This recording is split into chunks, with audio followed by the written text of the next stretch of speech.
Bonjour à toutes, bonjour à tous, bienvenue sur les Sentiers du Réel, je m'appelle Alexis. Aujourd'hui, vous me l'aviez demandé depuis très longtemps, le retour de Paul Ponceau.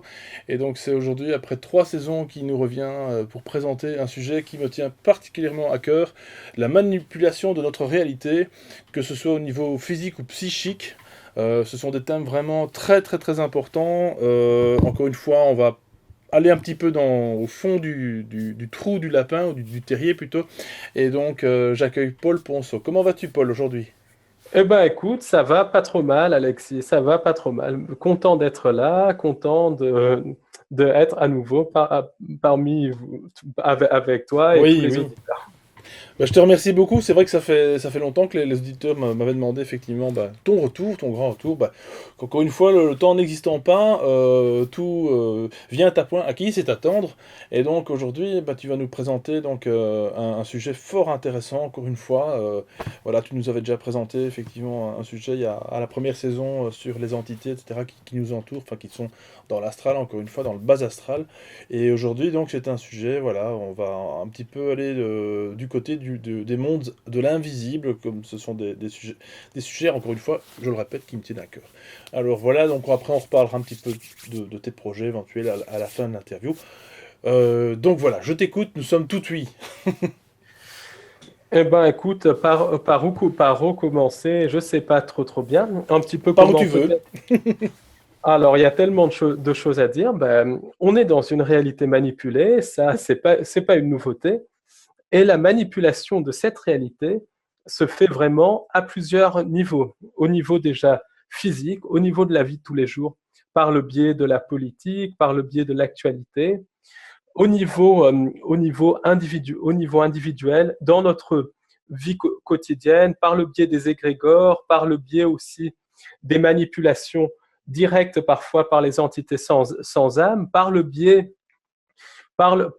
même de certaines formes d'intelligence artificielle, parce que ça joue un rôle de plus en plus important, qui, qui ne nous empêche pas d'occulter les entités sans âme, mais l'intelligence artificielle joue un rôle de plus en plus important dans les manipulations. Ça, c'est une certitude. Par le biais aussi de tulpas, par le biais de certaines formes pensées qui sont liées à ces entités sans âme. Et il y a une manipulation aussi de tout le côté spirituel par l'intermédiaire des entités de la fausse lumière qui se font passer pour des entités positives alors que ce sont des entités négatives, même si j'aime pas trop utiliser ces mots, qui se font passer plutôt pour des entités organiques alors que ce sont des entités complètement synthétiques. Et puis, c'est toute notre vie finalement qui est manipulée par ces entités. Et le but, c'est de distinguer ce qui est vrai de ce qui est faux. Donc, comme ça. Et puis aussi, le but, c'est d'être au-delà de cette manipulation, de faire un travail sur nous, de rester dans l'amour, d'être aussi dans la joie, d'être dans des émotions hautes, parce que c'est ce qui protège. Alors, avant de commencer, ce que je veux vraiment dire, c'est que beaucoup de gens demandent des solutions. Alors, il n'y a pas de solution toute faite. Il y a 7 milliards de solutions. Chacun a sa propre solution. Après, il y a des pistes, des choses qui marchent un petit peu pour tout le monde, mais des solutions toutes faites, il n'y en a pas. Chacun a sa propre solution. En fait, il y en a une infinité. À la fois, il n'y en a pas, il y en a une infinité.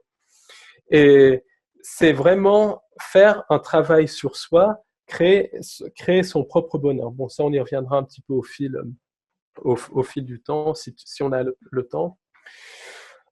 Par où commencer? On pourrait commencer par la manipulation physique de notre réalité. Qu'est-ce que tu en penses au niveau collectif? Oui, oui, bah écoute, ça me va très très bien. De toute façon, on ne se rend même pas compte dans quel monde est-ce qu'on se trouve. On a l'impression encore, c'est un peu cette insouciance qu'on avait enfant. Encore que les enfants actuels ne sont plus si insouciants que ça, parce qu'ils sont pas bêtes les enfants. Peut-être qu'on y reviendra. Ils ont bien compris. Pour certains, alors pas tous, bien entendu, parce qu'encore une fois, voilà, c'est à trois ou quatre vitesses différentes. C'est exactement pareil chez les adultes, enfin les personnes dites adultes. Il y a plusieurs vitesses au niveau compréhension de notre monde, de notre évolution spirituelle. Et c'est ça qui est parfois compliqué, c'est que on a tous l'impression finalement d'avoir la vérité, comme tu dis. On a 7 milliards différentes. Et en fait, on ne peut que se rapprocher vers les personnes qui nous correspondent par rapport à ça. Et c'est bon, c'est très bien, hein, tant mieux, hein, vive la diversité. Mais après, ça fait un peu, voilà, parfois des schmilblick, et il y en a certains qui Oui, ont... mais c'est Voilà. pour ça que même cette information qu'on va donner, c'est pour ceux que ça intéresse. On n'est pas là pour imposer quoi que ce soit à qui que ce soit. Si les gens sont contents, ils prennent. Si ça les aide, qu'ils prennent. Si ça ne les aide pas, ben, qu'ils rejettent tout simplement. De toute façon, ça reste de l'information et chacun en fait ce qu'il veut. Nous, on est là pour informer, donner l'information des choses telles qu'on les perçoit, telles qu'on les ressent, telles qu'on est mené à les percevoir par les expériences de la vie, par les lectures, par les rencontres qu'on fait, mais ensuite, où les gens prennent, où ils laissent. Ça, c'est absolument pas notre problème. Il faut vraiment rester dans cette optique pour pouvoir avancer. Et c'est Parce que primordial ce que tu viens de dire, c'est vraiment primordial. Chaque fois on le dit sur les sentiers du réel, c'est vraiment un truc, il faut vraiment que les gens se mettent ça dans la tête, dans le ciboulot. C'est qu'on a, on a absolument aucune science infuse. Il faut absolument se dire que voilà, ce sont des choses, des faits qui ont été eh bien, soit observés par certaines personnes, soit vécus par les intervenants ou par moi-même. Et voilà, ce sont des choses qu'on a simplement envie de partager. Et encore une fois, tout est dans tout. Hein, donc, comme on est dans un multimonde, voilà, quantique ou non, bref, plusieurs choses s'imbriquent les unes entre les autres. Donc c'est pour ça qu'il est très compliqué de dire il y a la vérité. Non, non, il y a plusieurs vérités, plusieurs fractales de vérité. Et Paul Ponceau est là justement pour nous en citer quelques-unes, justement. Voilà. À toi la parole. bon, ben alors déjà, pour la manipulation au niveau physique, au niveau des cinq sens, au niveau collectif, j'ai eu par le passé beaucoup étudié toutes les manipulations au niveau de la politique, tous les think tanks, toutes les sociétés secrètes. Et au fil du temps, ben, je me suis rendu compte qu'étudier ça, c'est important de le savoir, mais c'est futile. Pourquoi est-ce que c'est futile? Parce que la politique est elle-même une énorme pièce de théâtre. Et en fait, quand on regarde un petit peu comment a été ce qu'il y a derrière la politique, les forces qu'il y a derrière la politique, on se rend compte que ça a été généré pour occuper les masses avec une espèce de pièce de théâtre, littéralement. Alors les gens, au lieu de se focaliser sur les entités, sur ceux qui manipulent vraiment la réalité, et au lieu de se focaliser sur le travail sur eux, sur créer leur propre bonheur, sur répandre le bonheur autour d'eux, eh ben, ils vont se focaliser sur une pièce de théâtre, sur une énorme manipulation, une énorme mascarade. Alors, comment on se rend compte de ça? Ben, ce qu'il faut savoir, par exemple, c'est que déjà, Marie-Antoinette, quand elle a été exécutée, elle pouvait s'échapper, mais elle ne s'est pas échappée parce qu'elle cherchait à suivre le programme. Elle était programmée à se faire exécuter. Donc ça, c'est en 1792-93. Et quand on apprend une information comme ça, on se rend compte que tout est programmé, que les réactions des politiques, c'est littéralement un script qui suit. Ça peut être un script qui suit consciemment, ça peut être un script qui suit inconsciemment via le contrôle mental. Un autre exemple, on se penche sur le personnage de Trump, sur lequel on a fait une visio quand il a été élu. Alors, sans rentrer dans le détail, parce qu'il y a beaucoup d'autres choses beaucoup plus importantes à dire, on se rend compte qu'il a été plus ou moins conçu pour être président, que son rôle, c'est d'être président. À ce moment-là, qu'il a été choisi par les tireurs de ficelles, par les entités sans âme, c'est-à-dire les archontes, les djinns, via les sociétés secrètes, à être le président entre 2016 et 2020. Et il y a toute une programmation prédictive autour de ça. Par exemple, quand on voit les interviews de Trump dans les années 70, quand il était tout jeune promoteur immobilier, d'une fortune qu'il a d'ailleurs héritée de son père, on se rend compte que les journalistes lui demandent toujours des questions à propos de la politique. Qu'est-ce que vous pensez de tel ou tel président? C'est quasiment toujours orienté vers la politique. Ensuite, de nombreux films vont directement ou indirectement montrer l'image de Trump président, ou tout du moins jouant un rôle très important dans la politique. Un exemple, c'est Retour vers le futur, où le personnage de Biff Tannen, c'est une caricature de Donald Trump qui est derrière le gouverneur de Californie, qui est virtuel gouverneur de Californie. Il n'est pas officiellement, mais il est virtuel gouverneur de Californie. Il y a des épisodes des Simpsons qui datent des années 90 ou 2000, je ne sais plus exactement, qui montrent une présidence Trump. Or, les Simpsons et Hollywood en général, c'est connu pour être des outils de programmation prédictive. Ensuite, quand on se rend compte de tout le mythe autour de Trump, on se rend compte que la rencontre de ses parents était voulue, soi-disant, ils se sont rencontrés au cours d'une soirée. La mère de Trump était fille de pêcheur, le père de Trump, un promoteur immobilier. Quand on regarde la biographie de la mère de Trump, on se rend compte que c'était qu'elle était issue du clan MacLeod, un clan écossais assez important, qui est lié au clan Kennedy, puisqu'il y a un clan Kennedy en Écosse, un clan Kennedy en Irlande, qui sont le même clan. Le clan MacLeod descend des rois de Scandinavie, donc elle faisait partie de ces lignées qu'on peut appeler lignée Illuminati. Et la rencontre des parents de Trump était, alors si on monte d'un certain niveau, programmée pour que Donald Trump naisse et soit président. Ensuite, on pourrait parler la même chose à propos de Macron aussi, avec certains éléments, à propos de Poutine, à propos de tous les grands dirigeants de ce monde. Ils sont programmés parfois avant leur naissance pour occuper ce rôle. Et quand on voit la politique, ça c'est très officiel, ils n'écrivent aucun discours. Tous leurs discours sont écrits par des conseillers. Ils lisent littéralement un script.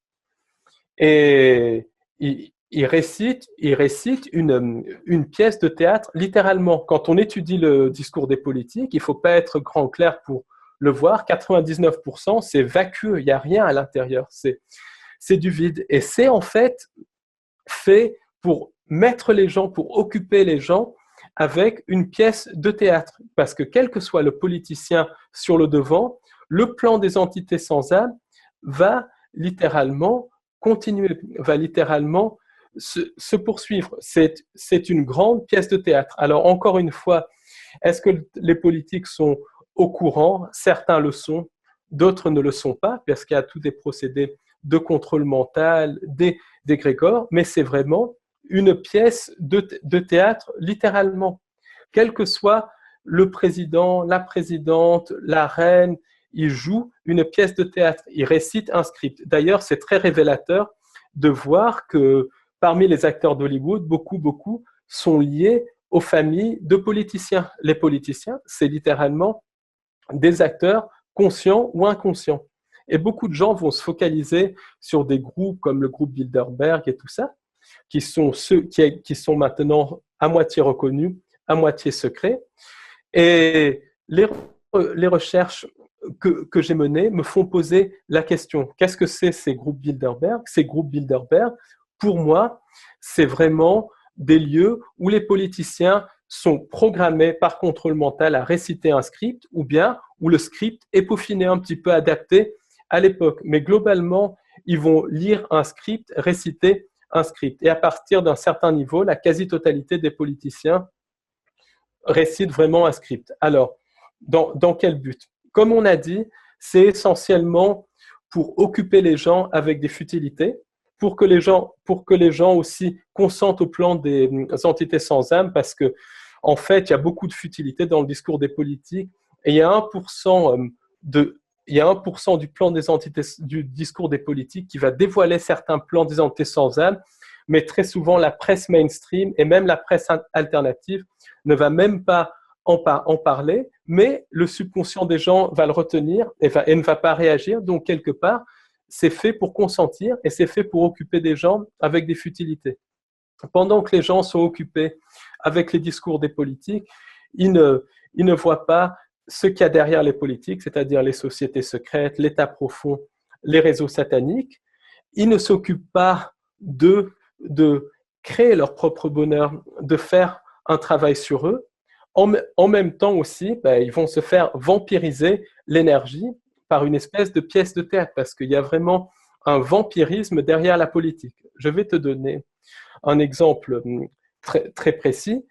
Macron, quand il a été élu, il a prononcé son discours près de la pyramide du Louvre. C'est un symbole Illuminati qui va jouer un rôle de signature subliminale, et toute l'attention des gens qui est focalisée sur Macron va être captée via le symbolisme par les entités sans âme. Donc il y a tout un vampirisme avec le symbolisme derrière la politique et tout ce qui suit. Ensuite, les élections, en France en tout cas, je ne sais pas si c'est la même chose en Belgique, c'est très ritualisé. Les bulletins sont placés dans l'urne. Symboliquement, le bulletin, c'est l'énergie qui est placée dans l'urne. L'urne, ça peut être l'urne funéraire, donc qui est placée dans l'urne de la mort, parce que derrière les politiciens, c'est des entités qui ne sont pas vivantes en tant que telles, des entités synthétiques, inorganiques, et quand on vote, on donne notre énergie à tout ça et à un script qui est complètement vacueux, qui n'a même rien à voir avec le plan des entités sans âme. Ensuite, les gens vont penser que les politiciens vont changer les choses, particulièrement s'ils sont jeunes, un petit peu dynamiques, comme c'est le cas soi-disant le cas du macaron, d'Obama et tout ça. Et au bout d'un certain temps, ils vont se rendre compte que le plan du nouvel ordre mondial continue, ou en tout cas que rien ne bouge, et ils vont être déçus, ils vont être tristes, ils vont être en colère, et toute cette énergie de colère va être absorbée par les entités sans âme. Ce que les gens ne comprennent pas, c'est que la politique, c'est une pièce de théâtre. Donc, j'admire beaucoup à un niveau les gens qui s'intéressent à la politique, particulièrement à la politique alternative, qui font des recherches sur les politiciens, à quel think tank ils appartiennent et tout, mais ils n'ont qu'une moitié de l'équation, parce qu'en fait, ils font des recherches sur une pièce de théâtre. Ils ne voient pas toutes les forces qu'il y a derrière ça, et ils perdent leur temps. Donc, quelque part, ça tourne en rond, ça tourne en rond, ça tourne en rond. C'est une énorme manipulation qui est pas évidente à saisir, mais une fois qu'on l'a saisie, on se rend compte que c'est une perte de temps. Après, il faut être au courant que c'est une manipulation. Il faut parfois écouter les discours pour essayer de saisir le 1% où ils dévoilent vraiment quelque chose, mais le reste, c'est une pièce de théâtre. Donc, c'est pas focaliser notre attention sur ça. C'est comme l'actualité. On vit dans un Truman Show absolument énorme. Est-ce que tu connais les recherches d'Ole Dammgaard, par exemple? Ole Dammgaard, c'est un chercheur suédois, spécialiste en politique, spécialiste en false flag, qui a démontré que la plupart des attentats sous fausse bannière, c'est des mises en scène, un mélange en tout cas de mise en scène et de faits réels, avec des acteurs de crise, avec aussi des victimes réelles, mais qui sont mis en scène qui sont créés par le réseau Gladio, qui est lié à l'internationale nazie, qui est une espèce d'armée de l'ombre, et tout ça, c'est vraiment des rituels d'extraction d'énergie. Par exemple, le 11 septembre, quand on regarde le 11 septembre, c'est littéralement un rituel de magie crowléenne avec toute une numérologie précise, tout un symbolisme précis pour extraire l'énergie des masses. Déjà, la version officielle est complètement fausse puisqu'il n'y a pas eu d'avion, les tours sont tombées par des armes à énergie dirigée. D'ailleurs, ça explique qu'il y a eu 7 tours qui ont été détruites ou endommagées, et non pas 3, comme le dit la version officielle. Ensuite, il y a toute la numérologie. 11 septembre, 11 septembre, vol 11, vol 77. C'est des numérologies issues de magie crowléenne, et ça montre que c'est une énorme mise en scène, une énorme mise en scène spectaculaire, une pièce de théâtre, avec bien sûr des victimes réelles, mais ça a été programmé à l'avance. Et le symbolisme, la numérologie va attirer l'énergie psychique des masses, qui va nourrir les entités sans âme et qui va être utilisée pour ouvrir des portes dimensionnelles. Donc ça, c'est vraiment deux sources pour comprendre ça. C'est tout le travail du docteur Judy Wood, dans une moindre mesure le travail d'Andrew Johnson et le travail de S.K. Bain, qui démontre littéralement tout cet aspect rituel derrière le 11 septembre. Et on retrouve cet aspect rituel, cet aspect mise en scène macabre avec images vendues pour la télévision, victimes réelles dans tous les false flags, quasiment tous les attentats sous fausse bannière, dans quasiment toutes les fusillades de masse aux États-Unis. Et toute l'actualité, c'est une énorme mise en scène où il y a des mises en scène à 100%, des mises en scène mélangées à des faits réels, des faits réels. On vit vraiment dans un Truman Show, par exemple,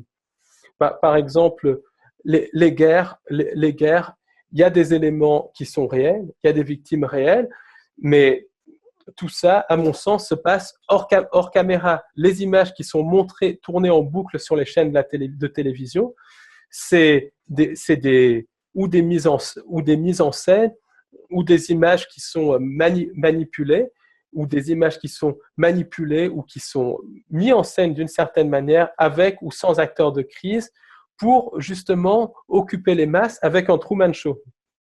Alors, ça peut paraître complètement exagéré, mais il y a un film des années 90 qui s'appelle Wag the Dog avec Robert De Niro qui parle exactement de ce thème de guerre imaginaire mise en scène dans des studios. Alors moi, je ne dis pas que les guerres sont imaginaires, je dis que déjà les dates de début et de fin des conflits sont connues à l'avance par les tireurs de ficelle, sont programmés même dans la nature de la réalité, qu'il y a des éléments de mise en scène qui sont montrés au public et des éléments réels, mais qui se passent loin des caméras. C'est vraiment des rituels sataniques d'extraction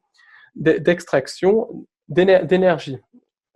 Et par exemple, beaucoup d'autres éléments de l'actualité sont des mises en scène. Je vais te donner un exemple très concret. Il y a un journaliste américain qui a appelé un collègue journaliste en Amérique latine au début des années 2000. Alors, je ne sais plus dans quel pays c'était, où il y avait, soi-disant, des énormes manifestations. Des manifestations énormes qui étaient montrées sur CNN, qui étaient montrées partout. Il appelle son collègue pour prendre des nouvelles. Son collègue d'Amérique latine lui dit « Mais il n'y a aucune manifestation ici. » Donc, c'est vraiment... on est littéralement dans un Truman Show, avec un mélange de faits réels, un mélange de mise en scène. C'est vraiment un énorme Truman Show, un melting pot énorme. Et par exemple, il y a un organisme qui est basé à Londres qui s'appelle Crisis Solutions, les solutions de crise, qui est spécialisé en acteurs de crise, en mise en scène des situations de crise, d'attentats et tout ça. Un organisme qui existe bel et bien, qui a un site internet. Et aux États-Unis, il y a un organisme qui s'appelle Crowds on Demand, les foules à la demande, qui est spécialisé pour créer des manifestations, pour littéralement mettre en scène des manifestations. Et il y a un autre organisme, alors ça, je n'ai pas le nom en tête, mais qui est spécialisé pour jouer les victimes éplorées et tout ça. Encore un organisme d'acteurs de crise. C'est des organismes totalement officiels qui existent bien, qui sont sur Internet, qui sont... Donc, on a vraiment cette espèce de pièce de théâtre. On est coincé dans une pièce de théâtre qui est là pour générer de la peur, pour générer de la peur, pour vampiriser les masses. Et on assiste vraiment à des espèces de rituels sataniques qui occupent les gens pendant que l'essentiel du plan est en train de se dérouler par derrière. Un autre exemple dont j'ai déjà parlé dans une visio que j'ai fait avec Léna il y a 2 ans, c'est les matchs de foot, les Jeux Olympiques. Ça, c'est vraiment du pain et des jeux. Cette année, on était servis. Hein. Ah oui, la France, la Belgique, c'est clair que... En plus... Et là aussi, à mon sens, c'est des choses qui sont programmées à l'avance. Le vainqueur est programmé à l'avance. Alors, je me suis dit, quel était l'intérêt de ça? Et ça, c'est une hypothèse. Encore une fois, tout est fait pour focaliser l'attention des gens sur des pays qui ont beaucoup, qui ont beaucoup de lieux telluriques, pour focaliser l'attention des gens sur les lieux telluriques de certains pays, sur certains symboles. Alors, c'est une hypothèse que je lance comme ça, mais qui est possible parce que en 2016, c'est le Portugal qui a soi-disant qui a été choisi pour gagner l'euro. C'est un pays qui est extrêmement riche en lieux telluriques. Et en 2018, c'est la France, un autre pays très très riche en lieux telluriques. Donc, est-ce que ça ne serait pas pour focaliser l'attention des masses sur certains lieux telluriques? Il faudrait que je creuse cette hypothèse, mais c'est une hypothèse en tout cas qui, je pense, est valable. Et en tout cas, tout aussi est prévu à l'avance. C'est comme les tours du 11 septembre, elles étaient prévues, construites à l'avance pour être détruites. Elles ont été vendues aux bureaux dans les années 60-70 lors de leur construction comme pouvant résister à l'impact d'un 707. Enfin, c'est une idée complètement tordue de vendre les tours comme ça. C'était une sorte de programmation prédictive pour montrer aux gens qu'elles avaient été construites pour être détruites par des soi-disant avions. C'est pour vendre la version officielle. Donc, voilà pourquoi je commence maintenant à focaliser ma recherche plus sur le côté spirituel, puisque le côté cinq sens, c'est une mise en scène. Il y a beaucoup de... Ce qu'il faut être conscient, c'est qu'il y a de la mise en scène, il y a du symbolisme qui est là pour extraire l'énergie. Il y a beaucoup de subliminal dans tout ça, donc c'est être conscient du symbolisme, être conscient du subliminal, pourquoi? Parce que le symbolisme, le subliminal, toute la numérologie occulte va agir sur le subconscient, et à partir du moment où on en est conscient, eh ben, ça va avoir beaucoup moins d'action sur nous, et donc on ne rentre pas dans le jeu, on ne donne pas notre énergie à toutes ces entités, parce que derrière tout ça, il y a certes les sociétés secrètes, il y a les lignées hybrides, il y a les lignées Illuminati, mais derrière tout ça, il y a les entités sans âme. Et beaucoup de gens oublient cette composante qui est pourtant là, qui est bien présente. On est littéralement à un niveau, la propriété de ces entités synthétiques, de ces entités archontiques, qui n'ont rien d'humain, qui n'ont absolument pas d'âme à proprement parler, qui sont issus d'une fausse création et qui sont des êtres technologiques, des êtres qui nous manipulent via de la technologie qui a des milliards d'années d'avance sur nous. Non, c'est des sortes d'androïdes finalement organiques, enfin je sais pas comment ce qu'on pourrait dire, mais c'est pour ça que moi ça me fait toujours rire quand ils montrent les technologies, je l'avais déjà évoqué dans une émission avec, je crois, Marc, lorsqu'ils justement ils affichent des technologies soi-disant voilà, extraordinaires. Regarde par exemple, grand exemple, tiens, qui a été dit sur une chaîne de technologie qui est présentée par, je sais plus comment elle s'appelle, la chaîne c'est PP World, pardon. Je pense que peut-être que certains auditeurs connaissent. Et c'est une chaîne voilà, où cet ancien journaliste de Canal+, justement, montre toutes les technologies, etc. Et là, il vient de présenter, il n'y a pas longtemps, d'ailleurs c'est imminent, la sortie, je pense qu'elle est déjà faite à l'heure où cette vidéo sort, c'est les écrans 8K. Bon, jusque-là, c'est pas grand-chose, c'est pas énorme, c'est pas extraordinaire. Ben, ça existe depuis 95. Dans cette vidéo, le gars de PP World explique que ces écrans existent depuis 95, 95 quoi. Donc je veux dire, là, c'est bien la preuve que ce qu'ils nous vantent maintenant est déjà obsolète de toute façon, ça on le sait très très bien.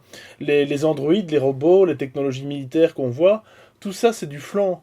Tout ça c'est déjà vieux comme c'est pas croyable quoi. Et en fait on nous fait chaque fois croire qu'il y a une évolution technologique, or elle n'existe pas cette évolution puisque tout est déjà là. tout est déjà là.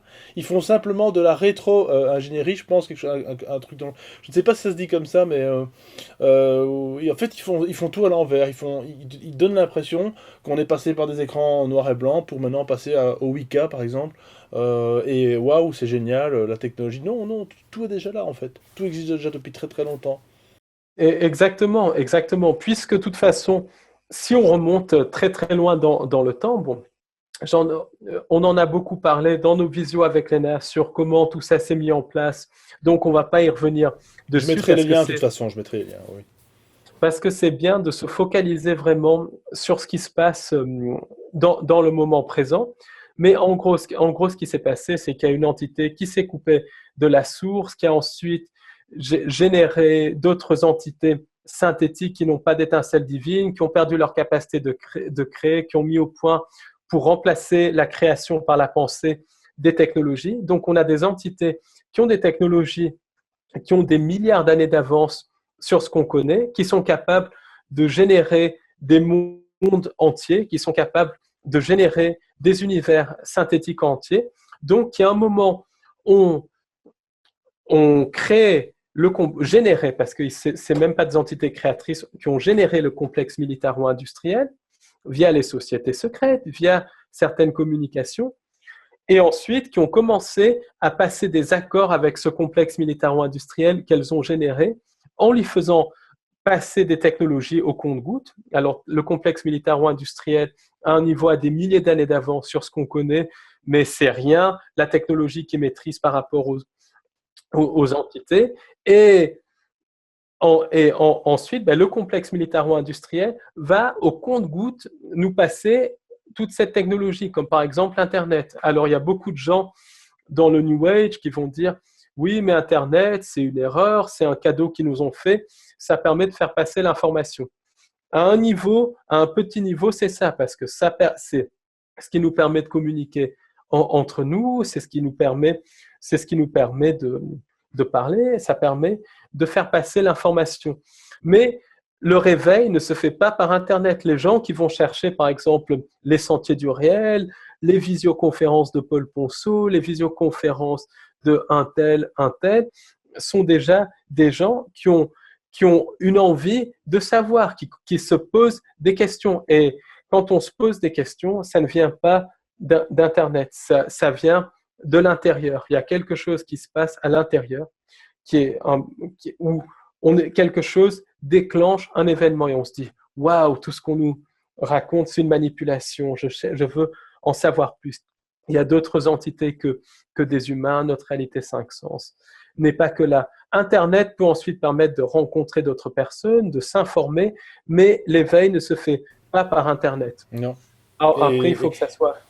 et ce que je voudrais juste rajouter par rapport à ça, mais après je te laisse parler, c'est ce qui est très important de dire aussi aux auditeurs, c'est que, enfin pour ma part, hein, ça c'est ce que moi je pense, j'ai constaté, c'est qu'il faut même encore faire attention à ce qu'on a comme information venant même de l'intérieur, parce qu'il faut encore voir justement si on n'est pas manipulé par des entités qui veulent bien nous faire, disons, passer des informations qui sont complètement fausses pour le coup, qui nous écartent du droit chemin entre guillemets, si droit chemin il existe, mais en façon de parler en tout cas, et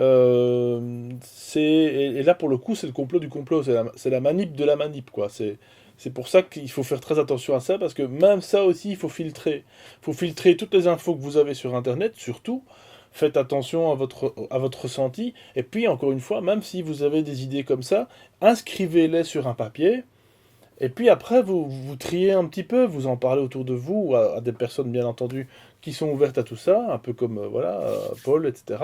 Et partagez tout ça entre vous, en intimité. Faut pas forcément faire des vidéos pour ça et des articles non plus. Je crois que l'éveil commencera déjà de façon individuellement. Après, effectivement, si on peut réunir toutes ces informations, bah, à ce moment-là, oui, on peut se dire, tiens, là, il y a des incohérences. En fait, c'est, encore une fois, je le dis à chaque fois, c'est comme une enquête, je le dis depuis le tout début de l'émission, depuis tout le début de la chaîne, c'est chaque fois une enquête à faire, quoi. C'est fatigant, je sais que parce qu'il faut il faut tout déconstruire, il faut vraiment tout balayer, tout ce qu'on a appris, et après remettre tout ça dans l'ordre, etc. Voilà. Donc, Mais c'est exactement, exactement ça, parce qu'on va y revenir, si tu veux bien, tout à l'heure, parce qu'il y a beaucoup de manipulation aussi, justement, du ressenti, des communications, de tout ce qui est psychique et tout ça. Mais pour en revenir à Internet, Internet, ça a été mis, donc, il y a plusieurs niveaux à ça. Donc, si c'est bien utilisé, ça peut effectivement permettre de faire passer l'information.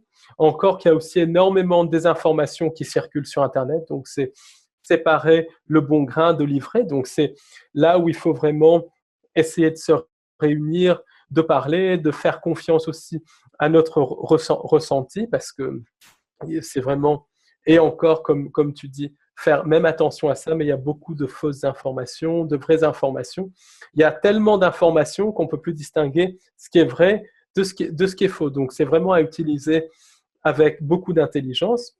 À un autre niveau, Internet permet de fliquer tout le monde. Dès qu'un mot est tapé dans un moteur de recherche, ils connaissent les centres d'intérêt de la personne et tout ça. Donc ça peut être utilisé à but commercial, à but de surveillance. Il y a beaucoup de buts derrière ça. Mais ça, c'est qu'un niveau. L'autre niveau, c'est que ça coupe le lien social. Si c'est bien utilisé, ça permet par exemple de parler à des gens dans des pays étrangers et tout ça.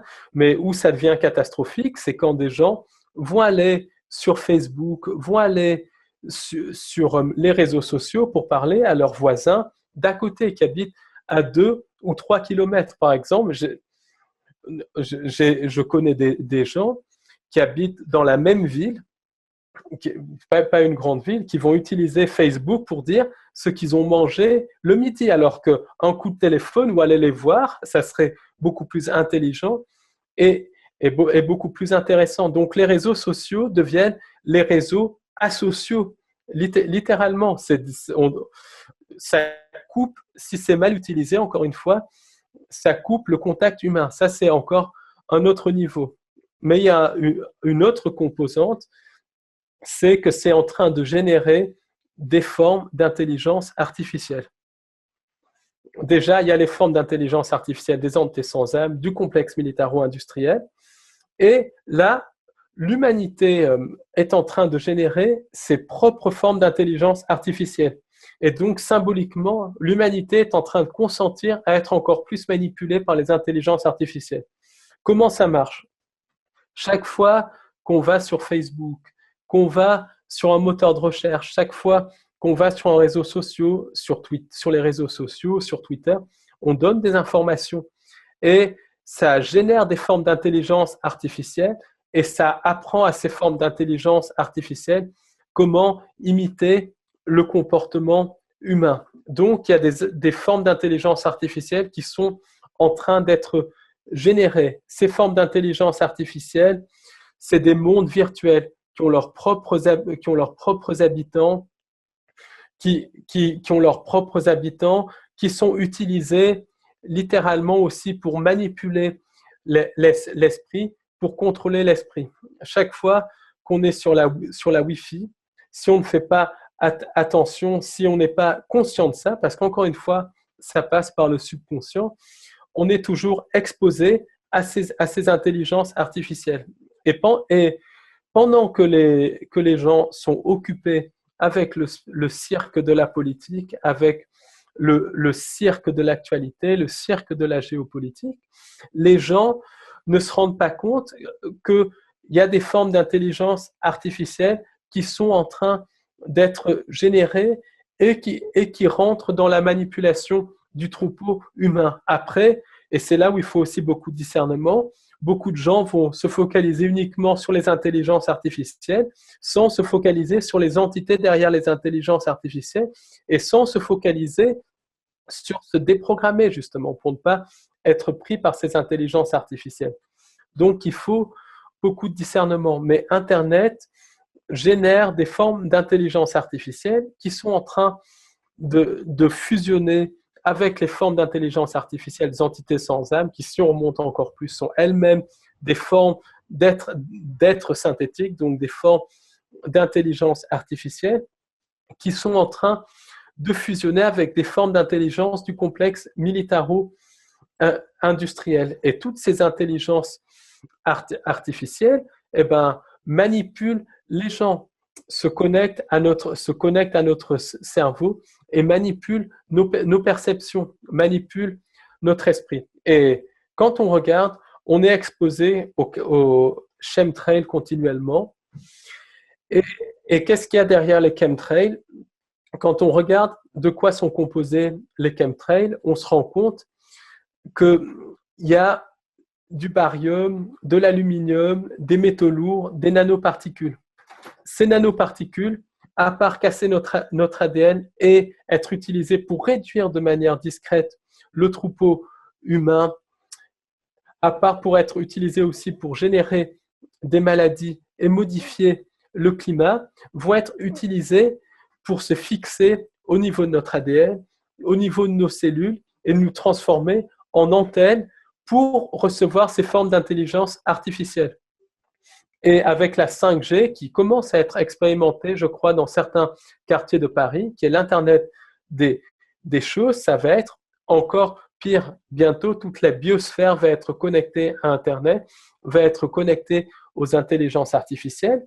Et ce qui est en train de se passer, c'est qu'on ne va plus percevoir ce qui est réel, ce qui n'est pas réel. Alors, à un niveau, ce monde est une illusion, une projection. Donc, on va être dans des projections, dans des projections. Et ça, c'est fait au nez, à la barbe de tous. Donc, c'est vraiment le moment d'informer les gens sur ça, et puis au moins d'en prendre conscience pour réduire l'impact, parce que la prise de conscience permet d'en réduire l'impact. Simplement, les gens sont trop occupés avec la pièce de théâtre pour se rendre compte de ce qui se passe. Et on est vraiment en train d'assister à une modification totale de la biosphère, de notre perception. Et c'est absolument pas dans l'intérêt de l'humain. Déjà, le mot intelligence artificielle, c'est quelque chose de inorganique, c'est quelque chose de synthétique. C'est un degré de plus dans la manipulation. Ce n'est pas la seule forme de manipulation, mais c'est un degré de plus dans la manipulation. Donc, c'est vraiment important d'utiliser Internet avec beaucoup d'intelligence, beaucoup de parcimonie et surtout d'informer un maximum de personnes sur ce qui se cache derrière la 5G, parce que c'est vraiment fait pour connecter la biosphère à des formes d'intelligence artificielle. Donc, il y a vraiment il y a vraiment une manipulation derrière tout ça. Et ça vient vraiment du complexe militaro-industriel. D'ailleurs, ce qui est intéressant, c'est que Internet, ça a été généré par les militaires américains, par le DARPA qui est derrière Google, derrière Facebook, et par le CERN, le protocole, je crois que c'est HTTP ou 3W, je ne connais pas assez l'informatique, ça vient du CERN, le CERN qui justement est là pour ouvrir des portes dimensionnelles, qui travaille directement avec les entités sans âme. Donc, il y a toute cette manipulation technologique qui est là.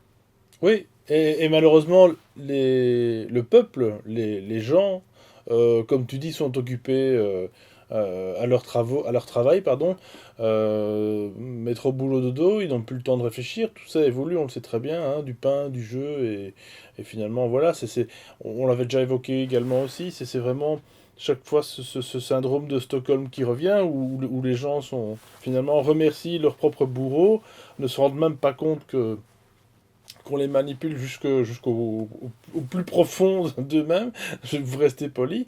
Et en fait, les gens se plaignent actuellement, c'est vrai qu'il y a beaucoup de manifestations, voilà, de révolutions internes ou externes. Les gens vraiment en ont ras-le-bol de leurs conditions de vie, et en fin de compte, ils vont pas creuser plus loin, quoi. Voilà, ça reste justement au-delà de certaines limites de vision. On veut bien voir ce qu'on veut voir et on va pas aller plus loin. Si on va voir plus loin, ben on rentre dans le complot et on fait comme tous les autres. À ce moment-là, on devient une cible. Je pense que l'humanité est quand même fort corrompue à ce niveau-là, je l'avais déjà aussi expliqué. Elle est corrompue dans le sens finalement, eh bien, elle encourage ces gens à nous manipuler quelque part. Voilà. On va pas faire de la politique ici, mais Étienne Chouard l'avait très bien expliqué. C'est une phrase qui me revient à chaque fois. Chouard, ben, finalement, voilà, en 2 mots, avait expliqué que si tout allait mal, ben, en fin de compte, bon, c'est une sorte de culpabilisation de la part de Chouard, mais quelque part, ben, c'est à nous aussi à nous réveiller, mais comme la plupart ne le font pas. Et ça de l'autre côté, ils le savent très bien que ça va pas se faire en tout cas maintenant, puisque quoi de mieux que de manipuler un peuple comme un troupeau, et ça on a déjà justement évoqué avec Marc, avec la ferme exo-humaine, quoi. Donc c'est... Voilà. Oui, les gens cherchent à remplacer une pièce de théâtre par une autre pièce de théâtre sans même voir ce qu'il y a derrière. C'est aussi simple que ça, tout en se faisant vampiriser leur énergie. Donc, il y a aussi toute cette manipulation technologique, d'autres manipulations technologiques. Alors, ça peut paraître, ça peut paraître fou, mais, mais c'est quelque chose qu'au fil du temps, j'ai, je, je me suis mis à penser ça au fil du temps. Alors, ça reste une hypothèse. Je n'ai pas de preuves matérielles pour ce que j'avance, mais par exemple, d'autres manipulations, on est dans une projection, une espèce d'hologramme solide. Et donc, on peut penser que beaucoup de gens sont manipulés via cet hologramme solide, des gens de bonne foi. Je vais donner un exemple.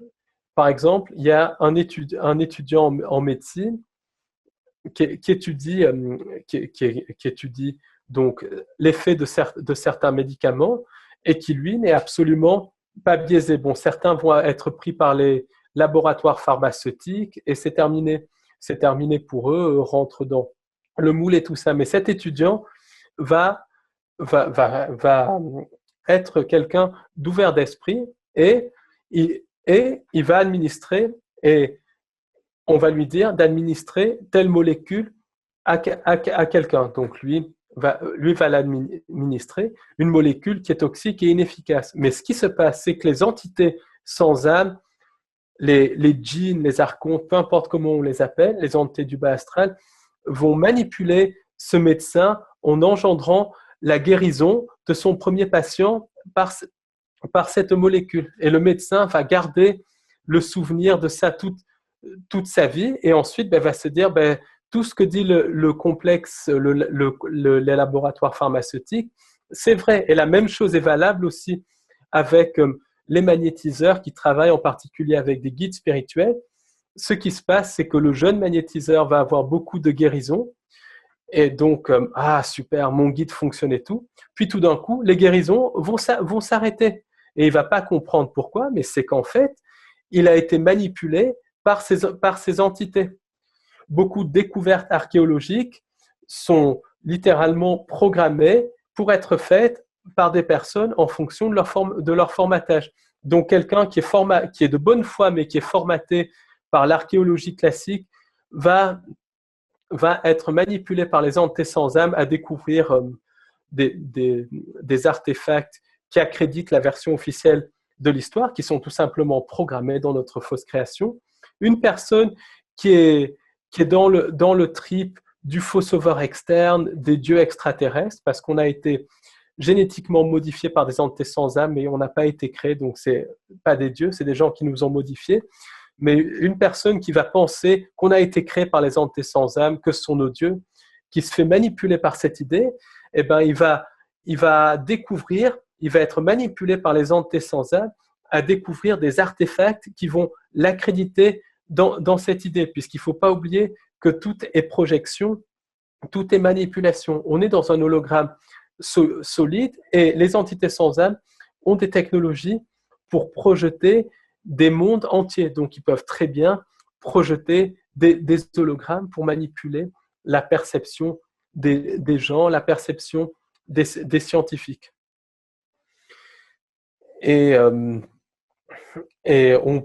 donc là, on va passer encore à un autre niveau de la manipulation. C'est la manipulation au niveau... Oui, il y avait une autre chose que je voulais dire, peu importe, ça reviendra. Il y a la manipulation au niveau spirituel également, puisque les entités sans âme vont se faire passer pour des sauveurs externes, vont se faire passer pour des entités, pour des êtres de lumière, pour des entités positives, et vont littéralement manipuler les gens. Ils vont aussi générer des synchronicités négatives en manipulant l'espace, en manipulant le temps, ce qui peut expliquer certaines formes de l'effet Mandela. Et comme maintenant, il y a les intelligences artificielles qui jouent un rôle de plus en plus important et qui modifient notre perception, qui nous empêchent de percevoir ce qui est réel, entre guillemets, de ce qui est virtuel, on peut imaginer que certaines formes d'effets Mandela sont dues à des manipulations par les intelligences artificielles. Enfin, il y a beaucoup de choses à dire sur toutes ces manipulations technologiques. C'est voilà.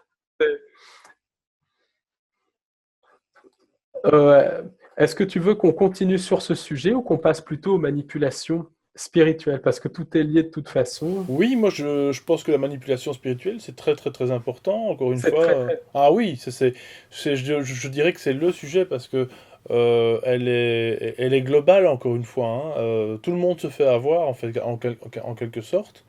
C'est très intéressant. On avait également aussi au début de l'année 2018, en tout cas, lors de la précédente saison, discuté justement avec Margaret de la fausse lumière, etc., de la plupart des médiums qui étaient non pas avec des guides, comme tu dis, mais avec des entités dont ils ne connaissent absolument même pas la nature, et de ce fait sont manipulés eux-mêmes dans leurs prédictions, on va dire, dans leur médiumnité. Je critique pas tous les médiums parce qu'il y a des bonnes choses aussi, bien entendu. Mais voilà, je pense qu'il faut être très prudent avec ça. Et encore une fois, avoir conscience que cela existe, bel et bien. Et que on n'est pas à l'abri justement de manipulations astrales, spirituelles, etc. Et c'est pour ça qu'encore une fois, la spiritualité, un grand panier de crabes, on le sait très bien, et il faut vraiment faire très très très attention, il y a de tout. Et comme je le dis à chaque fois, et comme je le dis même souvent d'ailleurs, c'est même triste, mais les zététiciens, les sceptiques qui sont à l'autre bout de la chaîne, on va dire, qui critiquent tout ça, je leur donne pas raison, mais parfois ils auraient, euh, ils auraient raison parfois de critiquer certains groupuscules spirituels, parce que franchement, même toi et moi, Paul, nous qui sommes peut-être déjà barges pour la plupart des gens, même nous, on se rend compte qu'il y a voilà, énormément de gens manipulés et des gens qui sont vraiment haut perchés voilà, dans la Exactement. manipulation. Voilà, dans la manipulation, ils se rendent pas compte et ils ont encore une fois, comme on l'a dit hors antenne, cette science infuse qui fait qu'ils ont la vérité, ils ont la solution, les portes. Voilà, tout ça, c'est tellement vaste. Ben, je me méfie beaucoup des gens qui ont les solutions toutes faites. Il y a pas, encore une fois, il n'y a pas de solution toute faite. Il y a 7 milliards de solutions. Après, il y a des pistes, mais ce n'est pas des solutions. Et tous ceux qui ont des solutions toutes faites, ou en tout cas, tous ceux que j'ai pu rencontrer, eh ben, sont clairement ou des gens de mauvaise foi, ou pour la plupart, manipulés par les entités de la fausse lumière, qui sont des archontes, qui travaillent pour cette fausse lumière, cette lumière luciférienne, qui se font passer pour des êtres de lumière. On peut donner des exemples de comment fonctionne cette manipulation. C'est dans le channeling, par exemple. Ça, c'est très, très important parce que beaucoup de gens font conscience aux communications de channeling. C'est pour eux, c'est la source de tout. Et depuis des années, les channels annoncent que on va être sauvé, que des entités de la Confédération galactique vont venir nous sauver, que tout est beau, que tout est rose, de ne pas nous inquiéter, de rester dans la passivité, qu'on va être sauvé par des nouvelles vibrations et tout ça. Et chaque fois, tout cela n'arrive pas. Alors, je ne remets pas en cause la sincérité des channels parce que beaucoup sont des gens sincères, mais ces channels sont manipulés par des entités qui se font passer pour des êtres de lumière. des entités de la fausse lumière qui se font passer pour des êtres lumière. Donc, le processus de manipulation, comment ça se passe? J'ai à peu près pu décortiquer ça. C'est pas forcément exhaustif, mais ça donne, je pense, une idée. Le channel va recevoir des communications d'une entité qui se dit être un pléiadien, qui se dit être un ange, un maître ascensionné. La communication va flatter l'ego du channel et donner 2 ou 3 prédictions qui vont se réaliser, 2 ou 3 choses qui vont se réaliser. Le channel va être tout content, va se dire ça y est, je canalise une entité positive, et progressivement, l'entité va se rapprocher de plus en plus de l'aura du channel, lui transmettre de plus en plus de canalisations qui vont très souvent se réaliser. Le channel va parfois même acquérir une certaine célébrité, une certaine gloire, une certaine richesse, et va très souvent tomber dans les griffes des sociétés secrètes et tout ça, et va devenir vraiment une sorte de gourou. C'est quelqu'un qui est de bonne foi, mais qui est manipulé par les entités, puisque les communications de channeling viennent vraiment d'entités non humaines, mais sont des communications tronquées, une manipulation de la part des entités. Le channel, donc, va dire de plus en plus de choses. Pendant ce temps, l'entité va commencer à vampiriser le channel, à lui prendre son énergie, à vampiriser aussi l'auditoire du channel, puisque toute l'énergie qui est dirigée vers le channel va être prise par les entités sans âme. Et le channel va progressivement consentir de manière indirecte ou de manière plus ou moins directe à être possédé par l'entité, ou tout du moins à être dépendant de l'entité.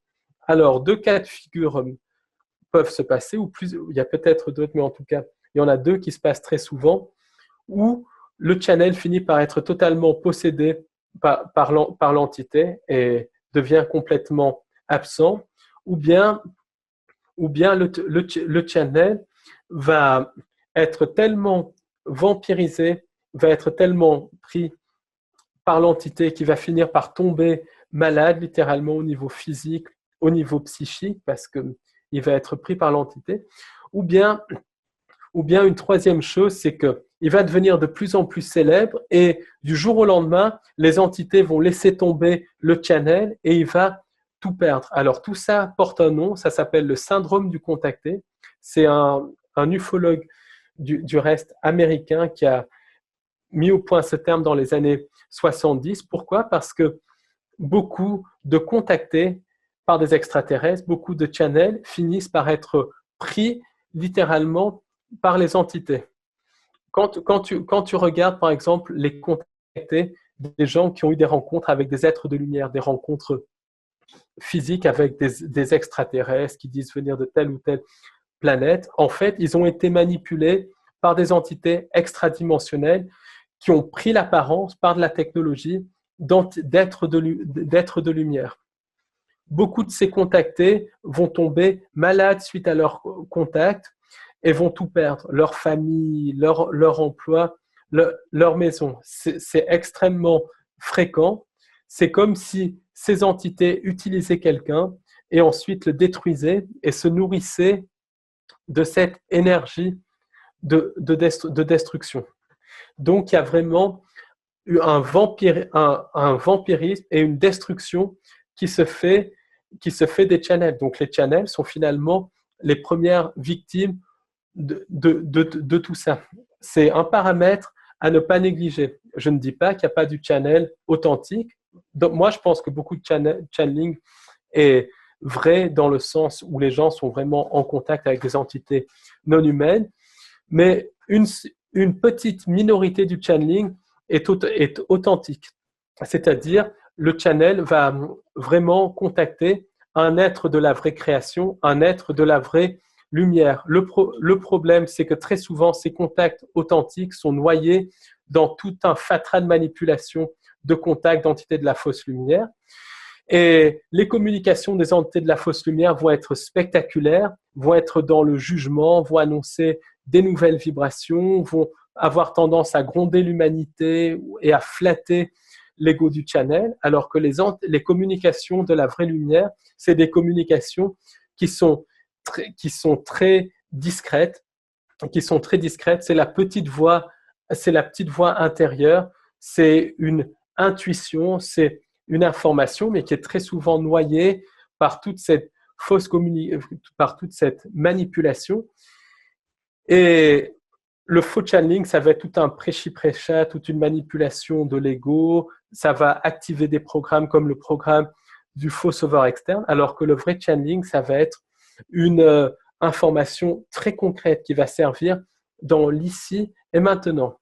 Par exemple, il y a une personne durant la Seconde Guerre mondiale qui était dans un abri anti-aérien. Tout d'un coup, elle entend une voix intérieure qui lui dit « Prends tes enfants et sors de cet abri. Prends tes enfants et sors de cet abri. » En plein bombardement, elle sort de l'abri. L'abri anti-aérien a été touché directement par une bombe incendiaire. Tout le monde est mort. Là, c'est un exemple de vrai channeling, de vraie communication. C'est pas spectaculaire, c'est précis, ça aide dans l'ici et maintenant. Et on retrouve cette manipulation comme je t'ai dit tout à l'heure, dans les contacts physiques avec des entités extraterrestres qui vont en fait détruire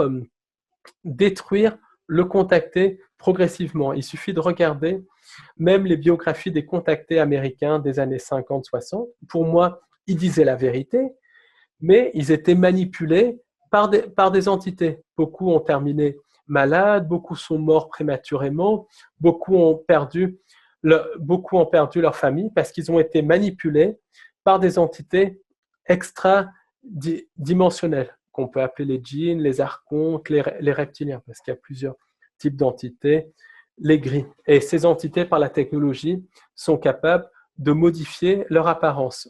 C'est la même chose pour les médiums à un autre niveau, qui se disent être en contact avec des personnes décédées. Il y a des gens qui sont effectivement bien en contact avec des personnes décédées, mais les personnes décédées vont être encore manipulées par leur formatage qu'ils ont acquis au cours de leur vie précédente. Donc, ils ne vont pas donner des grandes informations spirituelles, ça va être des informations qui peuvent vraiment aider une personne, par exemple, qui est dans une situation de deuil, mais ce n'est pas des grandes informations spirituelles sur la nature de la réalité, sur comment faire un travail sur soi. Ce n'est pas des informations qui vont forcément aider dans l'ici et maintenant. Pourquoi? Parce que le décédé garde le formatage qu'il a acquis dans sa vie physique. Donc, il y a des médiums qui sont vraiment en contact avec des décédés, mais le décédé va être manipulé par ses croyances et le médium va aussi être manipulé par ses croyances. Donc, ce n'est pas que le message du médium est faux, c'est qu'il est tronqué. Et il y a d'autres médiums qui vont croire qu'ils contactent des décédés alors qu'ils contactent des entités de la fausse lumière, qui vont se faire passer pour des décédés. Et là aussi, ces entités de la fausse lumière vont détruire et le médium et la personne qui est en face, ou tenter de détruire. Si on en prend conscience, parce que ces entités agissent par le subconscient, le processus est ralenti, voire stoppé.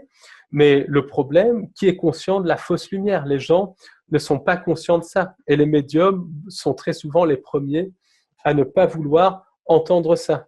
De même que les contactés. Il y en a qui veulent, mais c'est extrêmement rare. Oui, et puis surtout, n'oublions pas que. Alors, il y a des médiums qui travaillent gratuitement, hein, et ils sont rares, mais il en existe quelques-uns. Il y a aussi une conception qui fait qu'on on peut pas, même parmi les médiums, alors qu'ils ont quand même quelque chose de plus que la plupart des gens, ce contact voilà, avec l'au-delà, etc., avec un au-delà en tout cas, avec d'autres mondes, certaines personnes vont dire voilà, que le mal n'existe pas, que la négativité n'existe pas, qu'il n'y a que l'amour, etc. Oui, l'amour est importante, mais il n'y a pas que ça, voilà. Donc, et de plus, il y a, ça je parle pour les médiums qui le font gratuitement, mais la plupart s'installent, sont indépendants, doivent payer des taxes, etc. Donc ils sont pris dans cette boucle spatio-temporelle mercantile dans laquelle ils se sont mis. Ils aident les gens comme ça, ils demandent voilà, de l'aide forcément, de l'aide, enfin surtout ils se font payer, bon c'est un peu normal en même temps, c'est un service quelque part, mais le problème c'est que ils vont se tirer une balle dans le pied quoi. S'ils disent tout d'un coup, voilà, bah attendez, moi je suis pas en contact avec des défunts, je suis en contact avec avec des entités, va-t'en dire ça à quelqu'un qui est dans le deuil, permettez, je me suis trompé madame. Alors là franchement, je dirais à la limite honnête, ce serait de l'honnêteté même du médium de dire que tout d'un coup, voilà, il n'est plus dans le vrai. Mais c'est vraiment se tirer une balle dans le pied, quoi. Donc,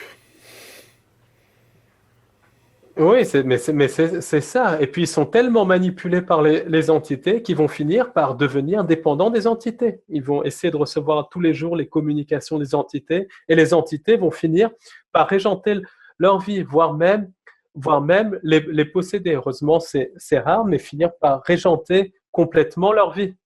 Donc, c'est bien triste. Et puis, les médiums ben, vont très souvent. Alors, encore une fois, c'est pas pour dire que les médiums ne sont pas sincères, parce que 95% des médiums sont vraiment sincères, mais parmi ces 95% de sincères, 90-95% des médiums sont aussi manipulés par des entités sans âme. Et ces médiums vont vendre des conceptions complètement idylliques de l'au-delà, que tout est beau, tout est rose dans l'au-delà, alors que l'au-delà, c'est la continuation de la manipulation terrestre. L'au-delà, c'est peuplé, par exemple, au cours même de NDE, beaucoup de gens vont dire, ah oui, j'ai vu ma mère décédée, ma grand-mère décédée. Simplement, qu'est-ce qui leur dit qu'ils ont vu leur mère décédée ou leur grand-mère décédée? Ça, je ne l'exclus pas, mais dans ce cas-là, il ne faut pas qu'ils oublient que la mère ou la grand-mère décédée va avoir les mêmes croyances, le même formatage que dans la vie physique. Et ensuite, ce qu'il faut savoir, c'est que les entités sans âme peuvent se faire passer pour des décédés, peuvent manipuler la perception de la personne qui vit une NDE et se faire passer pour des décédés. Et il y a un survivant américain qui a contracté le choléra, qui a failli y passer, qui a vécu une NDE de très longue durée, qui a très clairement décrit que certaines personnes, que les proches décédés qui pensaient voir étaient des entités de type reptilien qui se faisaient passer pour des proches décédés. Donc, donc tout n'est pas beau, tout n'est pas rose. Dans l'au-delà, la lumière de l'au-delà, c'est la fausse lumière, c'est la lumière luciférienne. Et en gros, ça a pour but de nous faire réincarner et de nous faire consentir à des chemins de vie en passant des contrats d'âme. Simplement, l'au-delà, c'est une projection, c'est une continuation de la manipulation. Et la chose, c'est que le New Age va glamouriser tout ça, va dire tout est beau, tout est rose, alors que tout n'est pas beau, tout n'est pas rose, tout est manipulation. Et c'est ça que beaucoup de gens ne veulent pas comprendre. Ce qui est logique à un niveau, parce que quand quelqu'un a, a des communications médiumniques avec des proches décédés, il ne veut même pas envisager que le proche décédé pourrait être une entité sans âme. Quelqu'un qui vit une NDE, qui rencontre des proches décédés, ne va pas vouloir envisager que cela puisse être des entités sans âme. Donc c'est ça aussi. oui, oui, oui. Alors qu'on soit d'accord, bon, j'ai reçu des médiums dans la rubrique spéciale en question, donc question de médiumnité. C'est vrai que je les aurais pas invités si j'avais été complètement, disons, contre tout ça, parce que malgré tout, pour avoir vécu eh bien, des médiumnités en direct sur photo, etc., ou même sans photo, encore une fois, vous irez voir certaines émissions que j'ai faites, c'est que il faut quand même raisonnablement se dire que dans quelques cas quand même, ça peut permettre de passer à un deuil quand même beaucoup plus facilement Exactement. et de ne surtout pas rentrer dans le piège, un autre piège, lui, qui s'installe, parce que c'est ça le truc. C'est que chaque fois qu'on a l'impression qu'il y a une vérité, une porte de secours, il y a à chaque fois un autre piège qui vient se mettre, et en fin de compte, on a l'impression qu'on avance, mais en fait, on recule, quoi. Donc, c'est pour ça qu'il faut vraiment faire vraiment attention à tout ça. Et donc, c'est ce que je dis, si ça peut éviter à certaines personnes, eh bien, de passer, de faire leur deuil beaucoup plus rapidement, bah, ma foi, franchement, c'est vachement utile. Et puis, éviter aussi de prendre tous ces médicaments. Donc, c'est ça le piège en question. Le piège de passer par la psychologie, la psychiatrie, voire pour certains.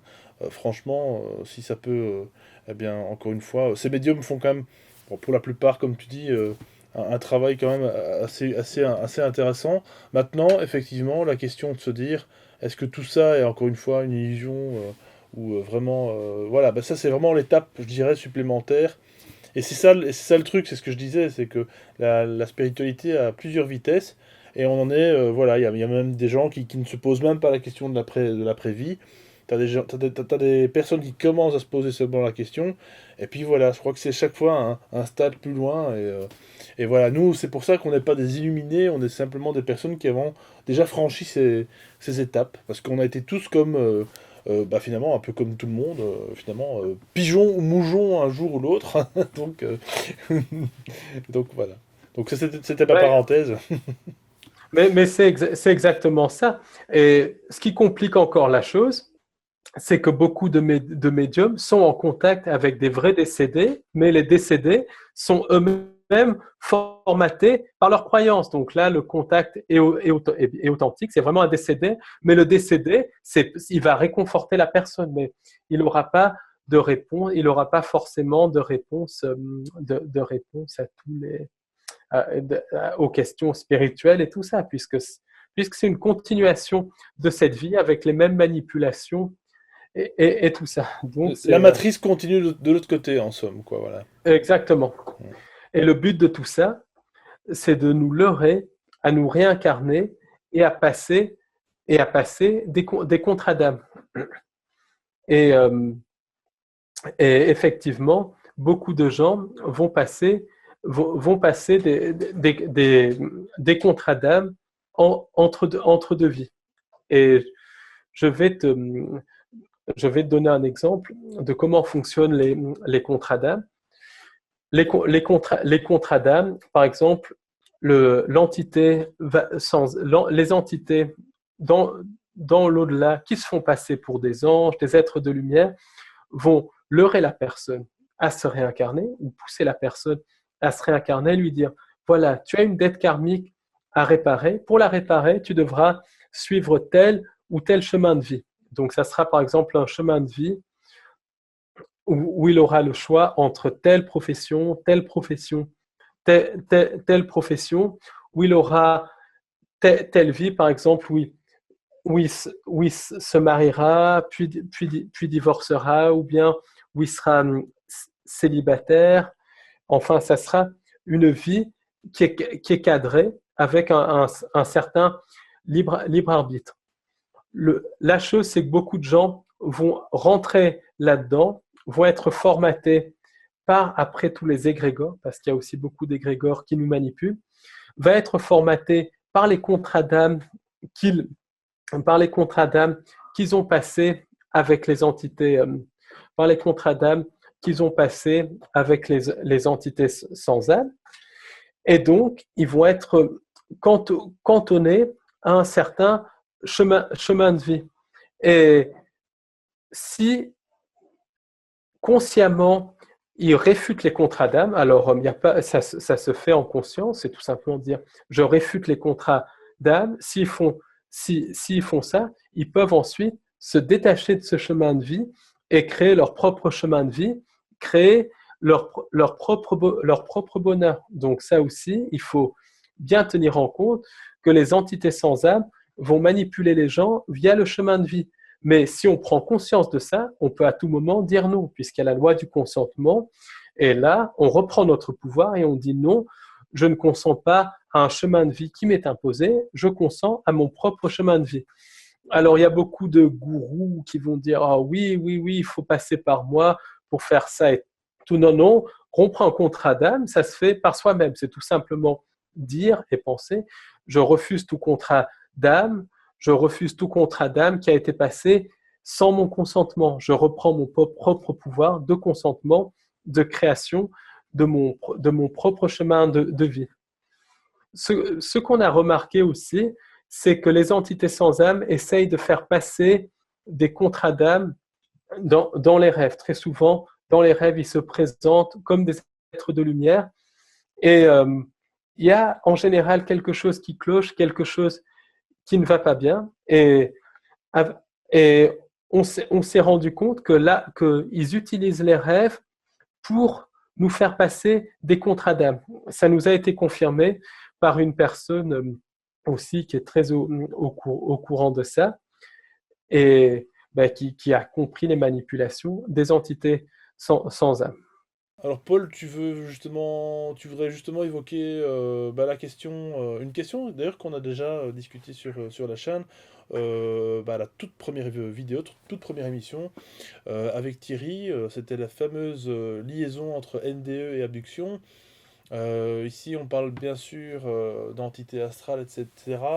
Et effectivement, d'après toi, il y a aussi également des liens par rapport à ça, des analogies par rapport à... Complètement, complètement. Moi, je dirais même que certaines entités qui font les abductions sont les mêmes que les entités qui sont rencontrées au cours de NDE, qui se font passer pour des décédés et tout ça. C'est des entités qui viennent des interunivers. Ça aussi, c'est un concept que j'ai largement défini dans les visios.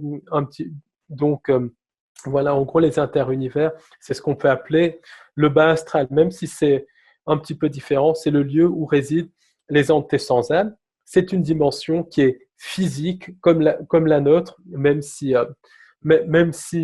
la vibration, les constantes sont un petit peu différentes. Et ces entités sont capables de passer dans notre réalité par l'intermédiaire de vortex et sont capables de passer dans les dimensions astrales en se dématérialisant via de la technologie, puisque le monde astral, le monde des morts, c'est aussi des projections de ces entités à un certain niveau. Donc, c'est tout simplement changer leur vibration. Et ces entités vont, au niveau du monde physique, procéder à des abductions, à des enlèvements d'êtres humains. Donc, c'est un phénomène qui est très fréquent. Il y a plusieurs dizaines de millions de cas dans le monde. Et c'est un phénomène qui est en augmentation constante. Et quand on a l'occasion de parler avec les abductés, quand on a l'occasion d'étudier le phénomène, on va se demander quel est le but de tout ça. Il y a des abductions qui se font par les entités seules, d'autres abductions en collaboration avec le complexe militaro-industriel, d'autres abductions qui se font en corps physique, d'autres qui se font en corps physique avec manipulation du corps astral, d'autres encore qui se font en corps astral. Donc, c'est vraiment se demander ce qu'il y a derrière les abductions. Quel est le but principal? Alors, ce qu'il y a de sûr, c'est que c'est lié à un programme d'hybridation, puisqu'il y a tout le travail de David Jacobs qui parle de ça, qui parle de ces hybrides qui sont parmi nous. Cela nous a été confirmé par des témoignages d'abductés qui ont parlé de ces hybrides qui peuvent manipuler littéralement le temps et le monde physique et aussi manipuler la perception des gens. Par exemple, il y a une personne qu'on connaît qui a subi des abductions, qui a eu un problème de santé et qui a été hospitalisé pour une opération banale. Pendant 3 jours, elle a complètement perdu perdu la mémoire. Elle ne se souvient absolument pas de ces 3 jours. Elle se souvient qu'elle a été hospitalisée, mais elle ne peut pas dire de quel hôpital il s'agit, qu'est-ce qui s'est passé et tout ça. Et pour cette personne, c'est lié à un phénomène d'abduction, puisqu'après, elle a retrouvé un implant dans son urine, un corps étranger dans son urine suite à cette hospitalisation. Ensuite, elle a essayé de faire des recherches sur ces dossiers et tout ça, incapable de retrouver de quel hôpital il s'agit, de ce qui lui est arrivé pendant ces 3 jours. Donc, cette personne pense, et je suis complètement d'accord avec elle, qu'elle a été victime d'une abduction, probablement par des entités hybrides. Et on retrouve cette thématique dans le travail du docteur Jacob. C'est peut-être moins spectaculaire, mais c'est là. Et ça montre bien que les entités qui font les abductions sont des entités non humaines qui parfois collaborent avec les humains et qu'elles agissent au niveau du plan physique. C'est les personnes, pendant les abductions, sont portées disparues et tout ça. Il y a aussi ce phénomène des hybrides qui, à mon sens, n'a absolument rien de positif. C'est vraiment un remplacement progressif de l'humanité. Pourquoi? Parce que les chemtrails, tous les empoisonnements, les attaques de radiation qu'on subit détruisent l'ADN, donc font des maladies chroniques et réduisent progressivement la population. Ce n'est pas quelque chose de spectaculaire. Ces entités, beaucoup de gens aussi vont s'attendre à quelque chose de spectaculaire. Ces entités sont beaucoup plus malignes que ça et agissent de manière sournoise, très très sournoisement, en réduisant l'espérance de vie. Ça commence à sortir d'ailleurs dans la presse mainstream que l'espérance de vie se réduit aux États-Unis. Il y avait un article sur le Parisien il y a quelques années qui parlait de l'espérance de vie en France qui se réduisait, l'espérance de vie en bonne santé. Là, la BBC a un article qui parle que dans certaines régions d'Angleterre, l'espérance de vie se réduit, qu'il y a de plus en plus de personnes qui ont des maladies chroniques.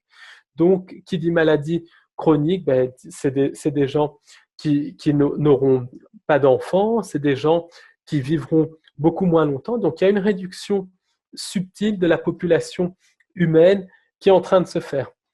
Il y a aussi ce phénomène d'abduction qui est lié à la présence de nouveaux hybrides. Et les recherches de David Jacobs laissent à penser que l'humanité est en train d'être remplacée par ces hybrides, qui sont des entités froides, des entités sans âme, des entités qui arrivent à lire les pensées, à manipuler l'esprit et la perception. Et là encore, et ce n'est pas jeter la pierre, c'est beaucoup de gens dans le New Age sont peut-être bernés directement par ces entités, peut-être bernés par des sociétés secrètes, peut-être bernés par des égrégores, peut-être bernés même par des transmissions de channeling. C'est des gens en grande majorité qui sont de bonne foi, mais qui pensent que tout ça c'est extrêmement positif, que c'est une nouvelle humanité qui naît, alors que ce n'est pas une nouvelle humanité qui naît, c'est l'humanité qui est en train d'être remplacée progressivement par des formes de vie hybride, qui est aussi en train d'être génétiquement modifiée. Par exemple, les chemtrails modifient génétiquement notre ADN. Ça, c'est la maladie des Morgellons aussi. Ça provoque des modifications au sein de l'organisme humain, des modifications de la perception et tout ça. Donc, il y a clairement une modification de la forme humaine. Il y a aussi des entités qui sont en train d'arriver, qui sont en train de remplacer les humains. Et tout ça, c'est lié à un niveau, à ce programme d'abduction. Selon les recherches de David Jacobs, le programme existe depuis au moins une centaine d'années. Après, la chose avec David Jacobs, c'est qu'il n'a aucune ouverture sur les aspects spirituels, les aspects spirituels des abductions, parce qu'il y a un aspect spirituel. Alors, quand on dit spirituel, c'est pas forcément bon, c'est pas forcément positif, mais il y a un aspect éthérique, un aspect psychique derrière les abductions. Psychique, c'est-à-dire action sur le corps éthérique, action sur d'autres actions, sur les énergies et tout ça. Quand on lit les récits, les contes de fées, quand on lit les légendes, on se rend compte que le phénomène d'abduction existe depuis des millénaires et des millénaires. Donc certes, il y a cet aspect nouveaux hybrides, mais il y a un autre aspect qui est là depuis des millénaires. Avec Léna, on s'est beaucoup posé la question pourquoi les abductions avaient lieu depuis aussi longtemps. Ce n'est pas le programme d'hybridation, il y a d'autres choses au-delà. Et puis un jour, à Paris, on a rencontré une abductée qui est une des rares personnes à justement se poser des questions sur la nature des entités qu'il enlève et qui a compris que ces entités étaient des entités manipulatrices. Elle a vécu une abduction par des entités de type reptilien et pendant 1 an, elle a été complètement malade, incapable de se lever, sans énergie. Et c'est là où on a compris que ces entités, qu'un des buts des abductions, c'était le vampirisme psychique, que ces entités nous utilisaient comme source de nourriture psychique et probablement physique aussi, parce qu'il y a des cas d'humains qui disparaissent. Ça, c'est David Paulides qui a parlé de ça, le journaliste Richard D. Hall aussi, un journaliste anglais ouvert d'esprit qui a parlé de ça.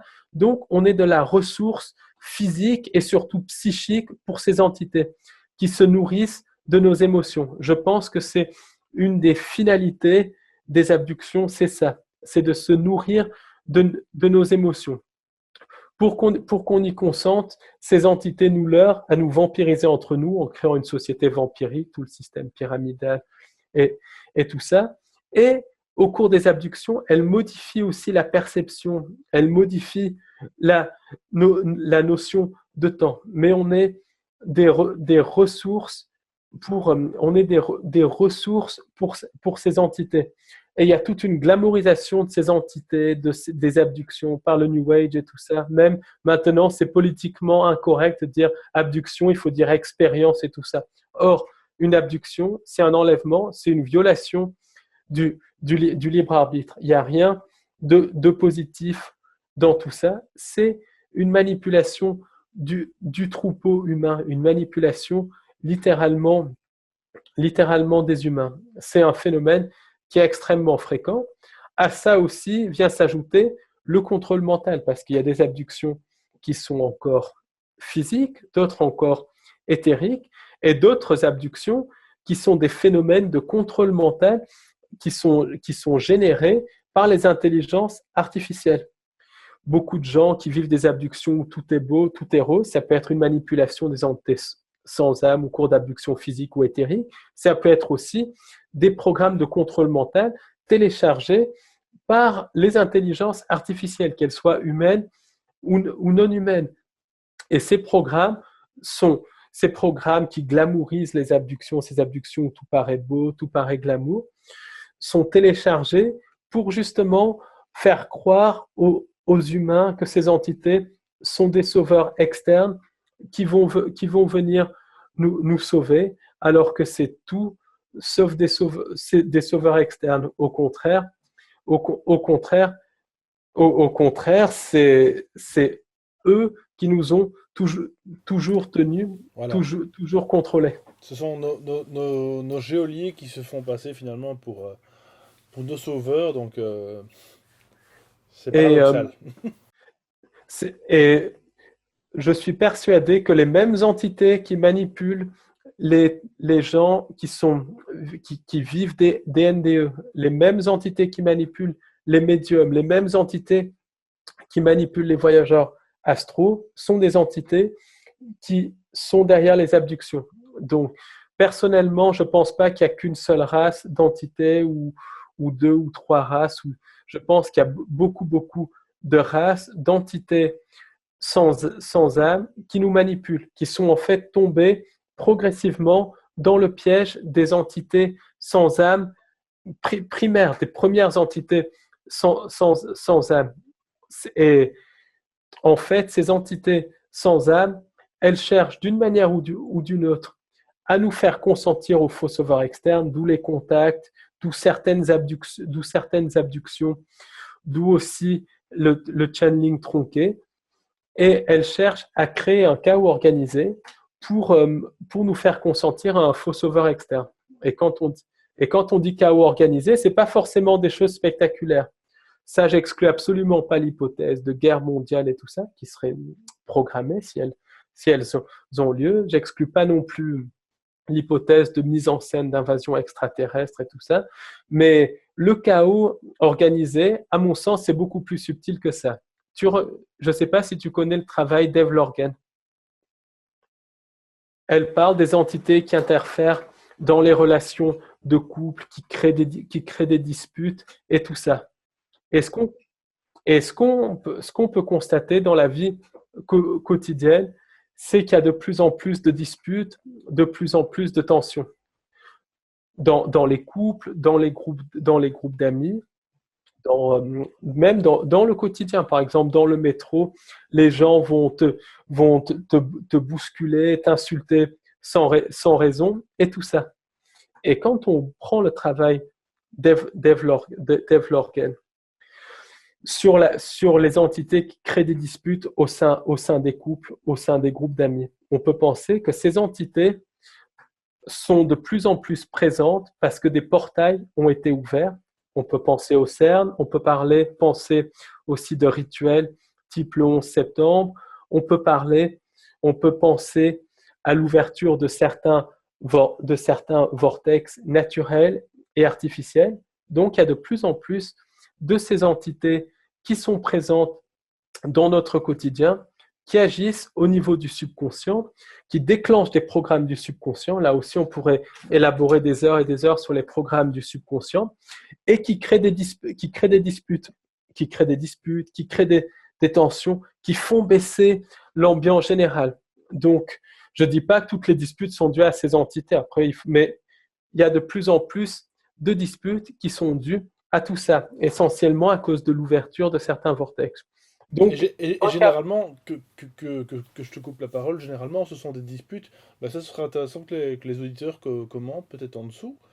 Pour celles et ceux qui veulent commenter, en tout cas, c'est pas obligatoire, hein. C'est que ce sont des disputes qui, je l'ai déjà remarqué, j'ai déjà vécu aussi, sont des disputes qui n'ont ni queue ni tête en fait. Alors on va me dire que toutes les disputes sont ainsi, sans but finalement. Une dispute ne mène jamais à rien de bon, mais dans le sens que parfois on dirait qu'elles sont déclenchées, mais comme un bug dans la matrice, tu vois, comme un truc qui n'a rien à voir, qui n'a pas de ligne continue avec ce qui s'est passé juste avant, quoi. C'est comme s'il venait, voilà, il y avait vraiment un truc qui vient clasher là dans ta vie, je sais pas. Oui, et c'est parfois avec des gens, des proches, des membres de la famille, même des proches, des amis, et comme tu dis, sans raison. C'est comme si quelque chose déclenchait un programme qui crée une dispute. Et tout ça nourrit les entités sans âme.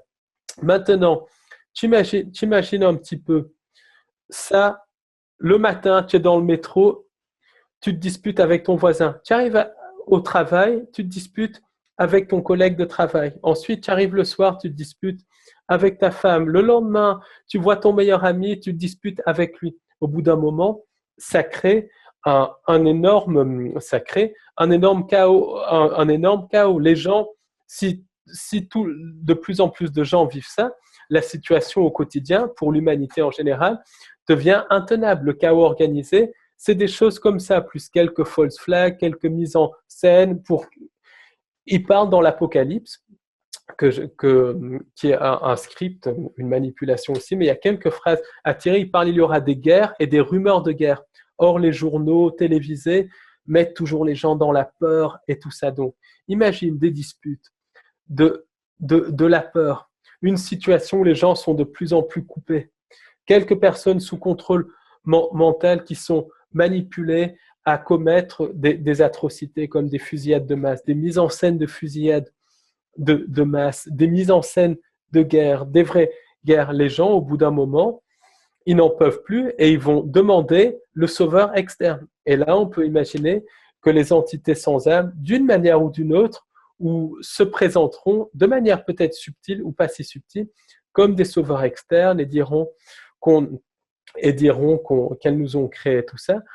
Et là, ce que je pense, c'est que d'une manière ou d'une autre, elles nous leurront à, elles nous leurront à fusionner avec la machine au transhumanisme en échange de pouvoirs psychiques. Elles nous diront oui, si vous fusionnez avec la machine, vous deviendrez comme nous, vous deviendrez des dieux, ce qui est une énorme manipulation, un tissu de mensonges. Et si on consent à fusionner avec la machine pour devenir des dieux, ben c'est un consentement à devenir synthétique, un consentement à perdre notre âme. Et la multiplication des abductions, au moins pour certaines, des contacts, des channelings, des manipulations par contrôle mental, tout est là pour justement manipuler les humains à consentir à ces entités sans âme pour que les humains les prennent pour des sauveurs externes.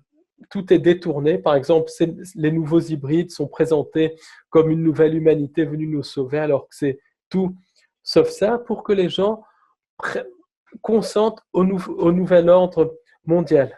Et de plus en plus, je vois maintenant les choses comme ça.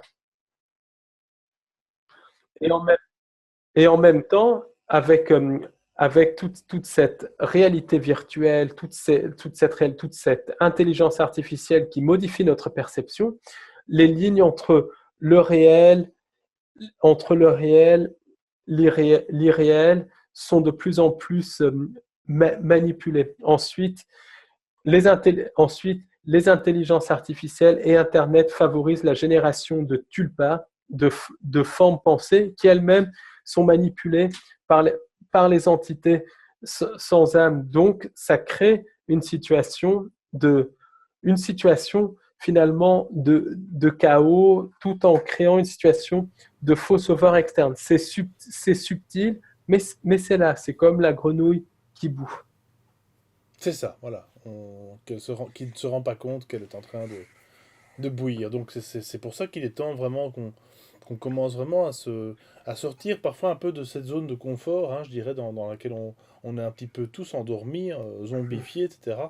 Et voilà, ce sont des thèmes qu'on aborde quand même souvent sur la chaîne parce que euh, voilà, ça me semble important quand même d'être diffusé parce que vraiment on arrive dans des cieux de plus en plus noirs, plus sombres. C'est vrai que c'est pas de l'obscurantisme qu'on est en train de faire, Non, pas du tout. mais il est quand même utile d'un petit peu ouvrir un petit peu les yeux sur d'autres mondes, quoi, parce que si on veut en tout cas essayer de s'en sortir, et je pense que tout ça est aussi également, enfin c'est un travail de tous les jours en fin de compte, hein, de toute une vie, et justement si on veut pas se faire peut-être manipuler de l'autre côté, parce que de toute façon on va tous décéder à un moment donné, je pense qu'il est quand même utile de peut-être préparer justement comme disent les Indiens ou les Hindous, préparer déjà cette mort ici-bas, qui est une renaissance de l'autre côté en fin de compte. Ce n'est qu'un, on le sait très bien, hein, c'est comment ce qu'on dit, le samsara, le fameux 8 de Moebius, où à chaque fois on revient, c'est une boucle temporelle, spatio-temporelle infinie, mais il faut pouvoir essayer de s'en sortir, voilà.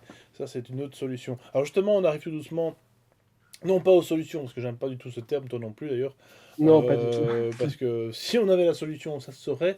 D'ailleurs, je pense que vous seriez même pas là en train de nous écouter. Euh, Mais effectivement, qu'est-ce qui nous reste à ce moment-là, si on a conscience de tout ça, qu'est-ce qui peut encore faire que on vibre chaque jour, qu'on a envie de se lever chaque jour, qu'on a envie de créer une famille ou qu'on a envie de... Voilà, parce qu'en même temps, il y a plusieurs choses qui sont mises en jeu. euh, Hum, D'après eh ton ben, expérience, disons, d'après ton ressenti, toi, Paul. alors, déjà, ce qui est clair, c'est que la prise de conscience, ça nous permet de dire non à la manipulation de ces entités. Parce que ces entités manipulent par l'intermédiaire du subconscient et en prenant conscience, on reprend notre pouvoir. On dit non, bon, ça ne se fait pas un claquement de doigts, mais au moins, on est conscient, on dit non. C'est pour ça que des émissions comme la tienne sont très importantes pour que les gens comprennent ce qui se passe, pour qu'ils puissent déjà reprendre leur pouvoir en disant le non. Ensuite, après, il n'y a pas de solution toute faite. Il y a quelques pistes. Alors, c'est déjà de voir que malgré tout, on est dans cette fausse création, mais il y a du beau. Il y a du beau. Par exemple, on se lève, on ouvre une fenêtre, on voit un arbre, des oiseaux. Ça c'est beau. Il y a des choses qui sont belles. Il y a des choses la vie même, c'est quelque chose, malgré les manipulations, c'est quelque chose de merveilleux. C'est quelque chose qui vaut la peine d'être vécu quand on rencontre des gens intéressants, une discussion avec quelqu'un d'intéressant, ça vaut la peine d'être vécu. Ça vaut la peine d'être vécu. Ce qu'il y a, c'est qu'il faut vivre sa propre vie et pas une vie qui est imposée par les entités sans âme, par des égrégores et tout ça. Donc, c'est prendre conscience déjà qu'il y a beaucoup de choses belles, déjà des choses belles comme l'amour, l'amitié, la vraie, c'est quelque chose de beau, c'est quelque chose qui est là. Donc, c'est vraiment se focaliser sur ça, tout en ayant conscience, bien sûr, de ce qui se passe. C'est pas être dans le New Age, dire « Ah, tout est beau, tout est rose », c'est avoir conscience. Et ensuite, c'est faire une démarche. Par exemple, si on est dans un travail, qu'on n'est pas content de ce travail, ne pas hésiter à changer. Après, c'est pas faire ça à la va-vite et tout ça. Ça, il faut pas être non plus stupide parce qu'on est dans la matrice, on est dans la fausse création. Même le mot matrice, j'aime pas trop parce que ça fait appel à des notions de film. On est dans la fausse création, donc c'est pas. Mais c'est déjà commencer à réfléchir.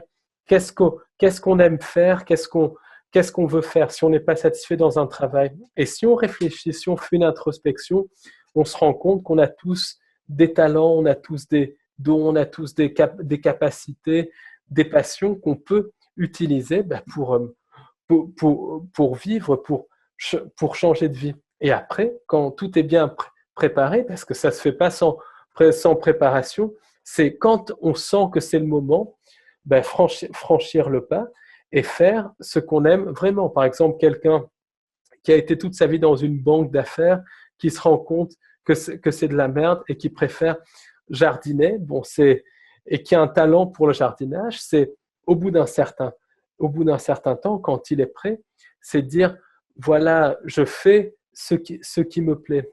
Je mène la vie qui me plaît. Et c'est faire ça en ayant conscience des contrats d'âme pour les révoquer, pour pouvoir vraiment mener sa vie. Après, c'est clair qu'il y a des égrégores qui vont attaquer. Dans certains cas, il y a même des réseaux comme le réseau Gladio et tout ça. Il y a même des attaques par les entités sans âme qui vont essayer de remettre la personne dans le chemin de vie.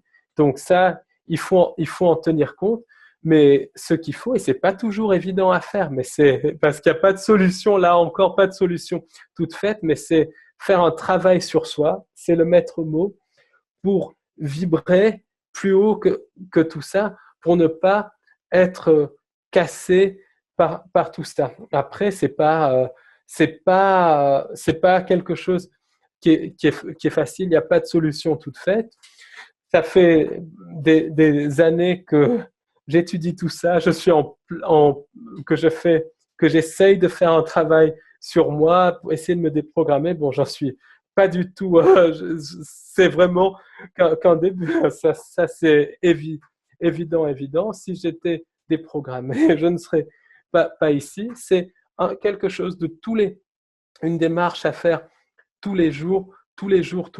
Et la bonne méthode, c'est la méthode qui nous convient.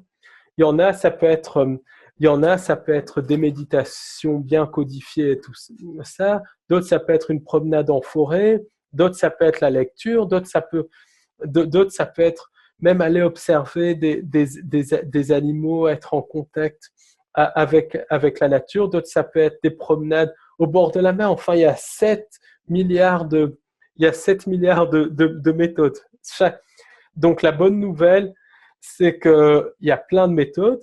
La mauvaise, c'est qu'il faut trouver la bonne méthode qui marche sur soi. Et là, malheureusement, personne d'autre que soi peut le faire, même si une personne est accompagnée par un bon thérapeute et pas un charlatan, ça peut aider pour un petit peu trouver la voie et tout, mais un thérapeute ne doit jamais faire le travail à la place de la personne. C'est le travail sur soi, le travail sur soi, le travail sur soi. Après, c'est comme il y a beaucoup d'attaques au niveau du corps physique, c'est faire un travail sur la santé par une alimentation saine, en étant aussi heureux. Ça, il y a beaucoup, beaucoup de méthodes, de livres qui parlent de ça.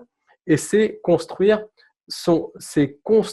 au quotidien son propre bonheur, ce qui n'est pas du tout facile. Après, c'est aussi la force de l'amour, c'est-à-dire être dans le non-jugement, ce qui n'est pas toujours facile, mais essayer d'être au maximum dans le non-jugement parce que c'est très, très difficile d'être totalement dans le non-jugement avec toutes les attaques et tout, mais c'est être vraiment dans l'amour, jamais être dans une démarche de confrontation, être toujours dans une démarche d'amour, une démarche de non-confrontation.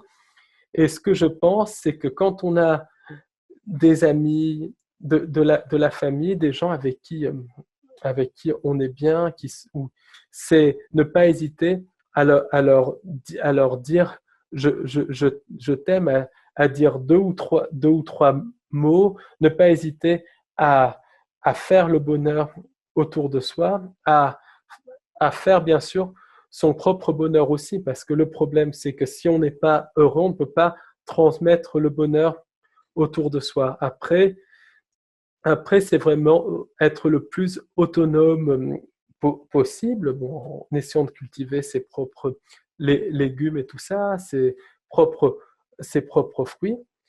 Et puis, la clé, c'est essentiellement le vrai amour, le non-jugement et le travail sur soi. Mais il n'y a pas de méthode miracle, hein. C'est vraiment à chacun de trouver sa méthode. Et il y a beaucoup, malheureusement, de marchands du temple qui vont vendre des méthodes miracles. Danger avec ça aussi. C'est la méthode qui est la bonne, c'est la méthode qui marche pour soi, purement et simplement. Je pense que les auditeurs, s'ils sont là en train de nous écouter, et pour la plupart, bah, pourquoi pas adhérer à tout ce qu'on dit à travers toutes ces émissions, c'est aussi de pouvoir accepter, de se dire, voilà, ben, on est ici sur cette terre, dans cette dimension, dans cette matrice, dans cette illusion, dans ce grand rêve, appelons ça comme ça. Et c'est ce que je me dis exactement au quotidien, hein, c'est de se dire, voilà, c'est fantastique, quelle époque je vis là pour l'instant. Il y Exactement. a en fait, quelque chose qui est en train de se passer. Quoi, j'en sais rien. Mais en tout cas, plusieurs énergies qui sont mélangées. C'est vraiment le bien contre le mal. Encore une fois, même si tout ça est une illusion également, mais ça pourrait peut-être faire l'objet d'une autre émission. Mais je pense que vraiment, voilà, c'est de se rendre compte qu'il y a pour l'instant des voiles qui se déchirent, qui sont en train d'être levés sur certaines vérités. Faire attention à tous ces voiles aussi qui nous dévoilent justement, c'est le cas de le dire, bah, toutes ces choses qui sont cachées depuis très longtemps. Parce que là aussi, je l'ai déjà dit, avec notamment le 11 septembre, pour ma part, c'est de la manipulation de la manipulation. C'est-à-dire ce qu'on est en train de nous afficher en fait en grand poster ici. En fait, ils se cachent plus, ils ont même plus honte. Ils se cachent vraiment plus du tout. En fait, ils nous donnent finalement sur un plateau d'argent, hein. Le diable, n'oubliez pas, s'habille en Prada. Donc, quelque part, la vérité aussi, elle s'habille en Prada. Il faut vraiment faire attention et de se dire que toute vérité n'est pas forcément bonne à prendre non plus. Mais voilà, pouvoir trier ça, filtrer avec son vécu. Comme dit Paul, on ne peut pas de toute façon décider pour les 7 milliards de personnes si tant est qu'il y a vraiment 7 milliards sur Terre. Ça, j'y crois pas trop. Enfin, ça, c'est un autre débat. Ouais, Euh, là, il y a aussi beaucoup de voilà, manipulation. On est exact, d'accord. voilà exactement. Mais c'est vrai que voilà, c'est quelque chose de simple et de se dire, bah, finalement. je suis dans un enfer, je suis dans l'enfer du décor, dans l'envers du décor, eh ben, vivons-le au mieux. Et comme a dit Paul, effectivement, bah, un arbre, des oiseaux, ça peut paraître tout bateau comme ça, mais c'est tellement beau, il y a vraiment tellement de belles choses à faire, à créer aussi, de la musique, de l'art, de l'écriture, hein. Ça, c'est quelque chose que tu aimes beaucoup aussi, et voilà. Et donc, je pense que, voilà, vivons ça au mieux, et tout en étant conscient de ce qui nous arrive, et encore une fois, ben, on le répétera jamais assez, faire vibrer son corps, son esprit, son âme d'amour, hein. Voilà, c'est quelque chose qui est devenu banal par la force des choses. C'est fait exprès aussi également, hein, pour que l'amour ne soit plus finalement quelque chose de beaucoup plus fort. Elle a été banalisée par toutes ces phrases, voilà, à chaque fois. Aimez-vous, machin. C'est d'un plat. Je trouve ça vraiment tellement sans ambition. L'amour, c'est beaucoup plus que aimer un corps physique. Ça va au-delà de ça. Voilà, c'est quelque chose qui ne s'explique même pas. Voilà, il suffit d'un regard, il n'y a même pas de parole. Voilà. Et voilà, donc je pense qu'il faut vraiment surfer sur cette vague-là et pour s'en sortir. Et puis de toute façon, de se dire que non, ce n'est pas une tare d'être ici, mais au contraire une époque formidable, une chance de pouvoir, pourquoi pas, je l'espère, un jour quitter ce samsara dans lequel on est tous et toutes finalement bah, bloqués, quoi. Ben, cette réalité physique, de par sa densité, c'est vraiment quelque chose d'énorme pour faire un travail sur soi, parce que la pensée va créer, mais pas tout de suite. Donc, ça laisse le temps de se déprogrammer aussi. C'est, comme tu dis, une chance. Et je voudrais vraiment terminer sur une note d'optimisme. C'est qu'il y a de plus en plus, on en parlait tout à l'heure, de jeunes entre 20 et 30 ans qui commencent à s'ouvrir à ça, même des moins jeunes qui commencent à s'ouvrir à ça. Or, avec tout ce qu'on nous balance, tous les poisons, les chemtrails, la Wi-Fi et tout ça, ça montre la puissance de notre âme, la puissance de notre conscience. Donc, il y a vraiment de quoi se réjouir. Et moi, je suis persuadé que l'humanité va s'en sortir. Ça, c'est clair et net. Quand, je ne sais pas, mais je suis persuadé. Exactement, parce que de toute façon, on sait très bien que à un moment donné, dans l'obscurité, dans l'ombre, à un moment donné, la lumière surgira. J'espère que ce sera la bonne cette fois-ci, pas la fausse. Bon, bref, ça c'était la petite parenthèse. Voilà, en tout cas, merci Paul pour cet exposé. Alors, je suppose que tu es encore actif. Est-ce que tu fais justement encore des émissions avec Léna sur ta chaîne YouTube? Est-ce que tu as éventuellement des projets à nous faire partager ou dis-moi tout. Alors, alors on n'a pas été trop actif cet été parce qu'on est sur plusieurs projets d'écriture. Donc, ça, on a pas mal de choses qui sont en préparation. On va pas tarder à sortir une visio justement sur toute cette notion de chaos organisé, comment y remédier, comment en prendre conscience. Donc ça va sortir dans les semaines qui viennent. Alors, le samedi 20 octobre 2018, à Paris, on va organiser une conférence qui va durer toute la journée, de 10h à 18h. Et toutes les coordonnées, tout le thème est sur le blog paulponceau.blogspot.com. Donc vraiment, n'hésitez pas à venir. Voilà, si vous avez vraiment toute une journée, n'hésitez pas Donc, quelle à date venir alors, à la Paul? Quelle date alors? samedi 20 octobre Parfait. 2018. Ah bah donc c'est bientôt, hein, voilà. Exactement. Eh bien écoute, donc je te remercie infiniment encore pour cet exposé. Mes amitiés à Lina et vraiment une très bonne continuation dans tout ce que vous faites parce que vous le faites quand même déjà depuis quelques années. Voilà, vous êtes quand même pas les tout premiers venus pour les personnes qui ne connaissaient pas encore Paul Ponceau. J'espère que voilà, ça aura plu aux aficionados, aux personnes qui ont été voilà, très contentes et surtout qui m'ont demandé le grand retour de Paul sur la chaîne. De toute façon, on dit jamais 203, hein, on se verra sûrement encore l'année prochaine, pourquoi pas, parce que le temps passe tellement vite, n'est-ce pas, mon cher Paul? Eh ben, ça sera avec plaisir en tout cas. Ah Et, ben écoute, eh bien à tout et, bientôt alors. Oui, dis-moi. en tout cas, merci toi pour ton émission. Et puis, ben, c'est vraiment bien d'avoir des bonnes émissions en langue francophone, donc c'est en langue française. Donc voilà. Eh ben écoute, grand Vraiment, merci. bonne continuation pour ton émission et merci de m'avoir laissé m'exprimer et donner cette information qui est Eh, très importante. eh bien écoute, Ah, je crois que c'est ça, c'est le mot d'ordre, c'est de laisser la parole tant qu'on peut le faire encore, n'est-ce pas? De toute façon, il y a des alternatives, exactement. il y a des Oui, alternatives à YouTube, ça on en a déjà parlé aussi. Voilà, si un jour YouTube finit par exploser, entre guillemets, ou à nous virer, eh bien, on trouvera d'autres sorties, d'autres portes, d'autres fenêtres. il y a Donc toujours. voilà, il y a toujours, Paul, exactement, à chaque problème sa solution. Mais chers auditeurs, donc je vous laisse passer une très très bonne semaine prochaine, puisque de toute façon on se retrouve également pour une autre émission. N'hésitez pas à commenter, donc à liker, à partager cette vidéo, à faire connaître les santé du réel. J'ai aussi également une page Tipeee, voilà, si vous voulez soutenir la chaîne. Grand merci pour votre écoute et à tout bientôt. Au revoir. Au revoir, à bientôt.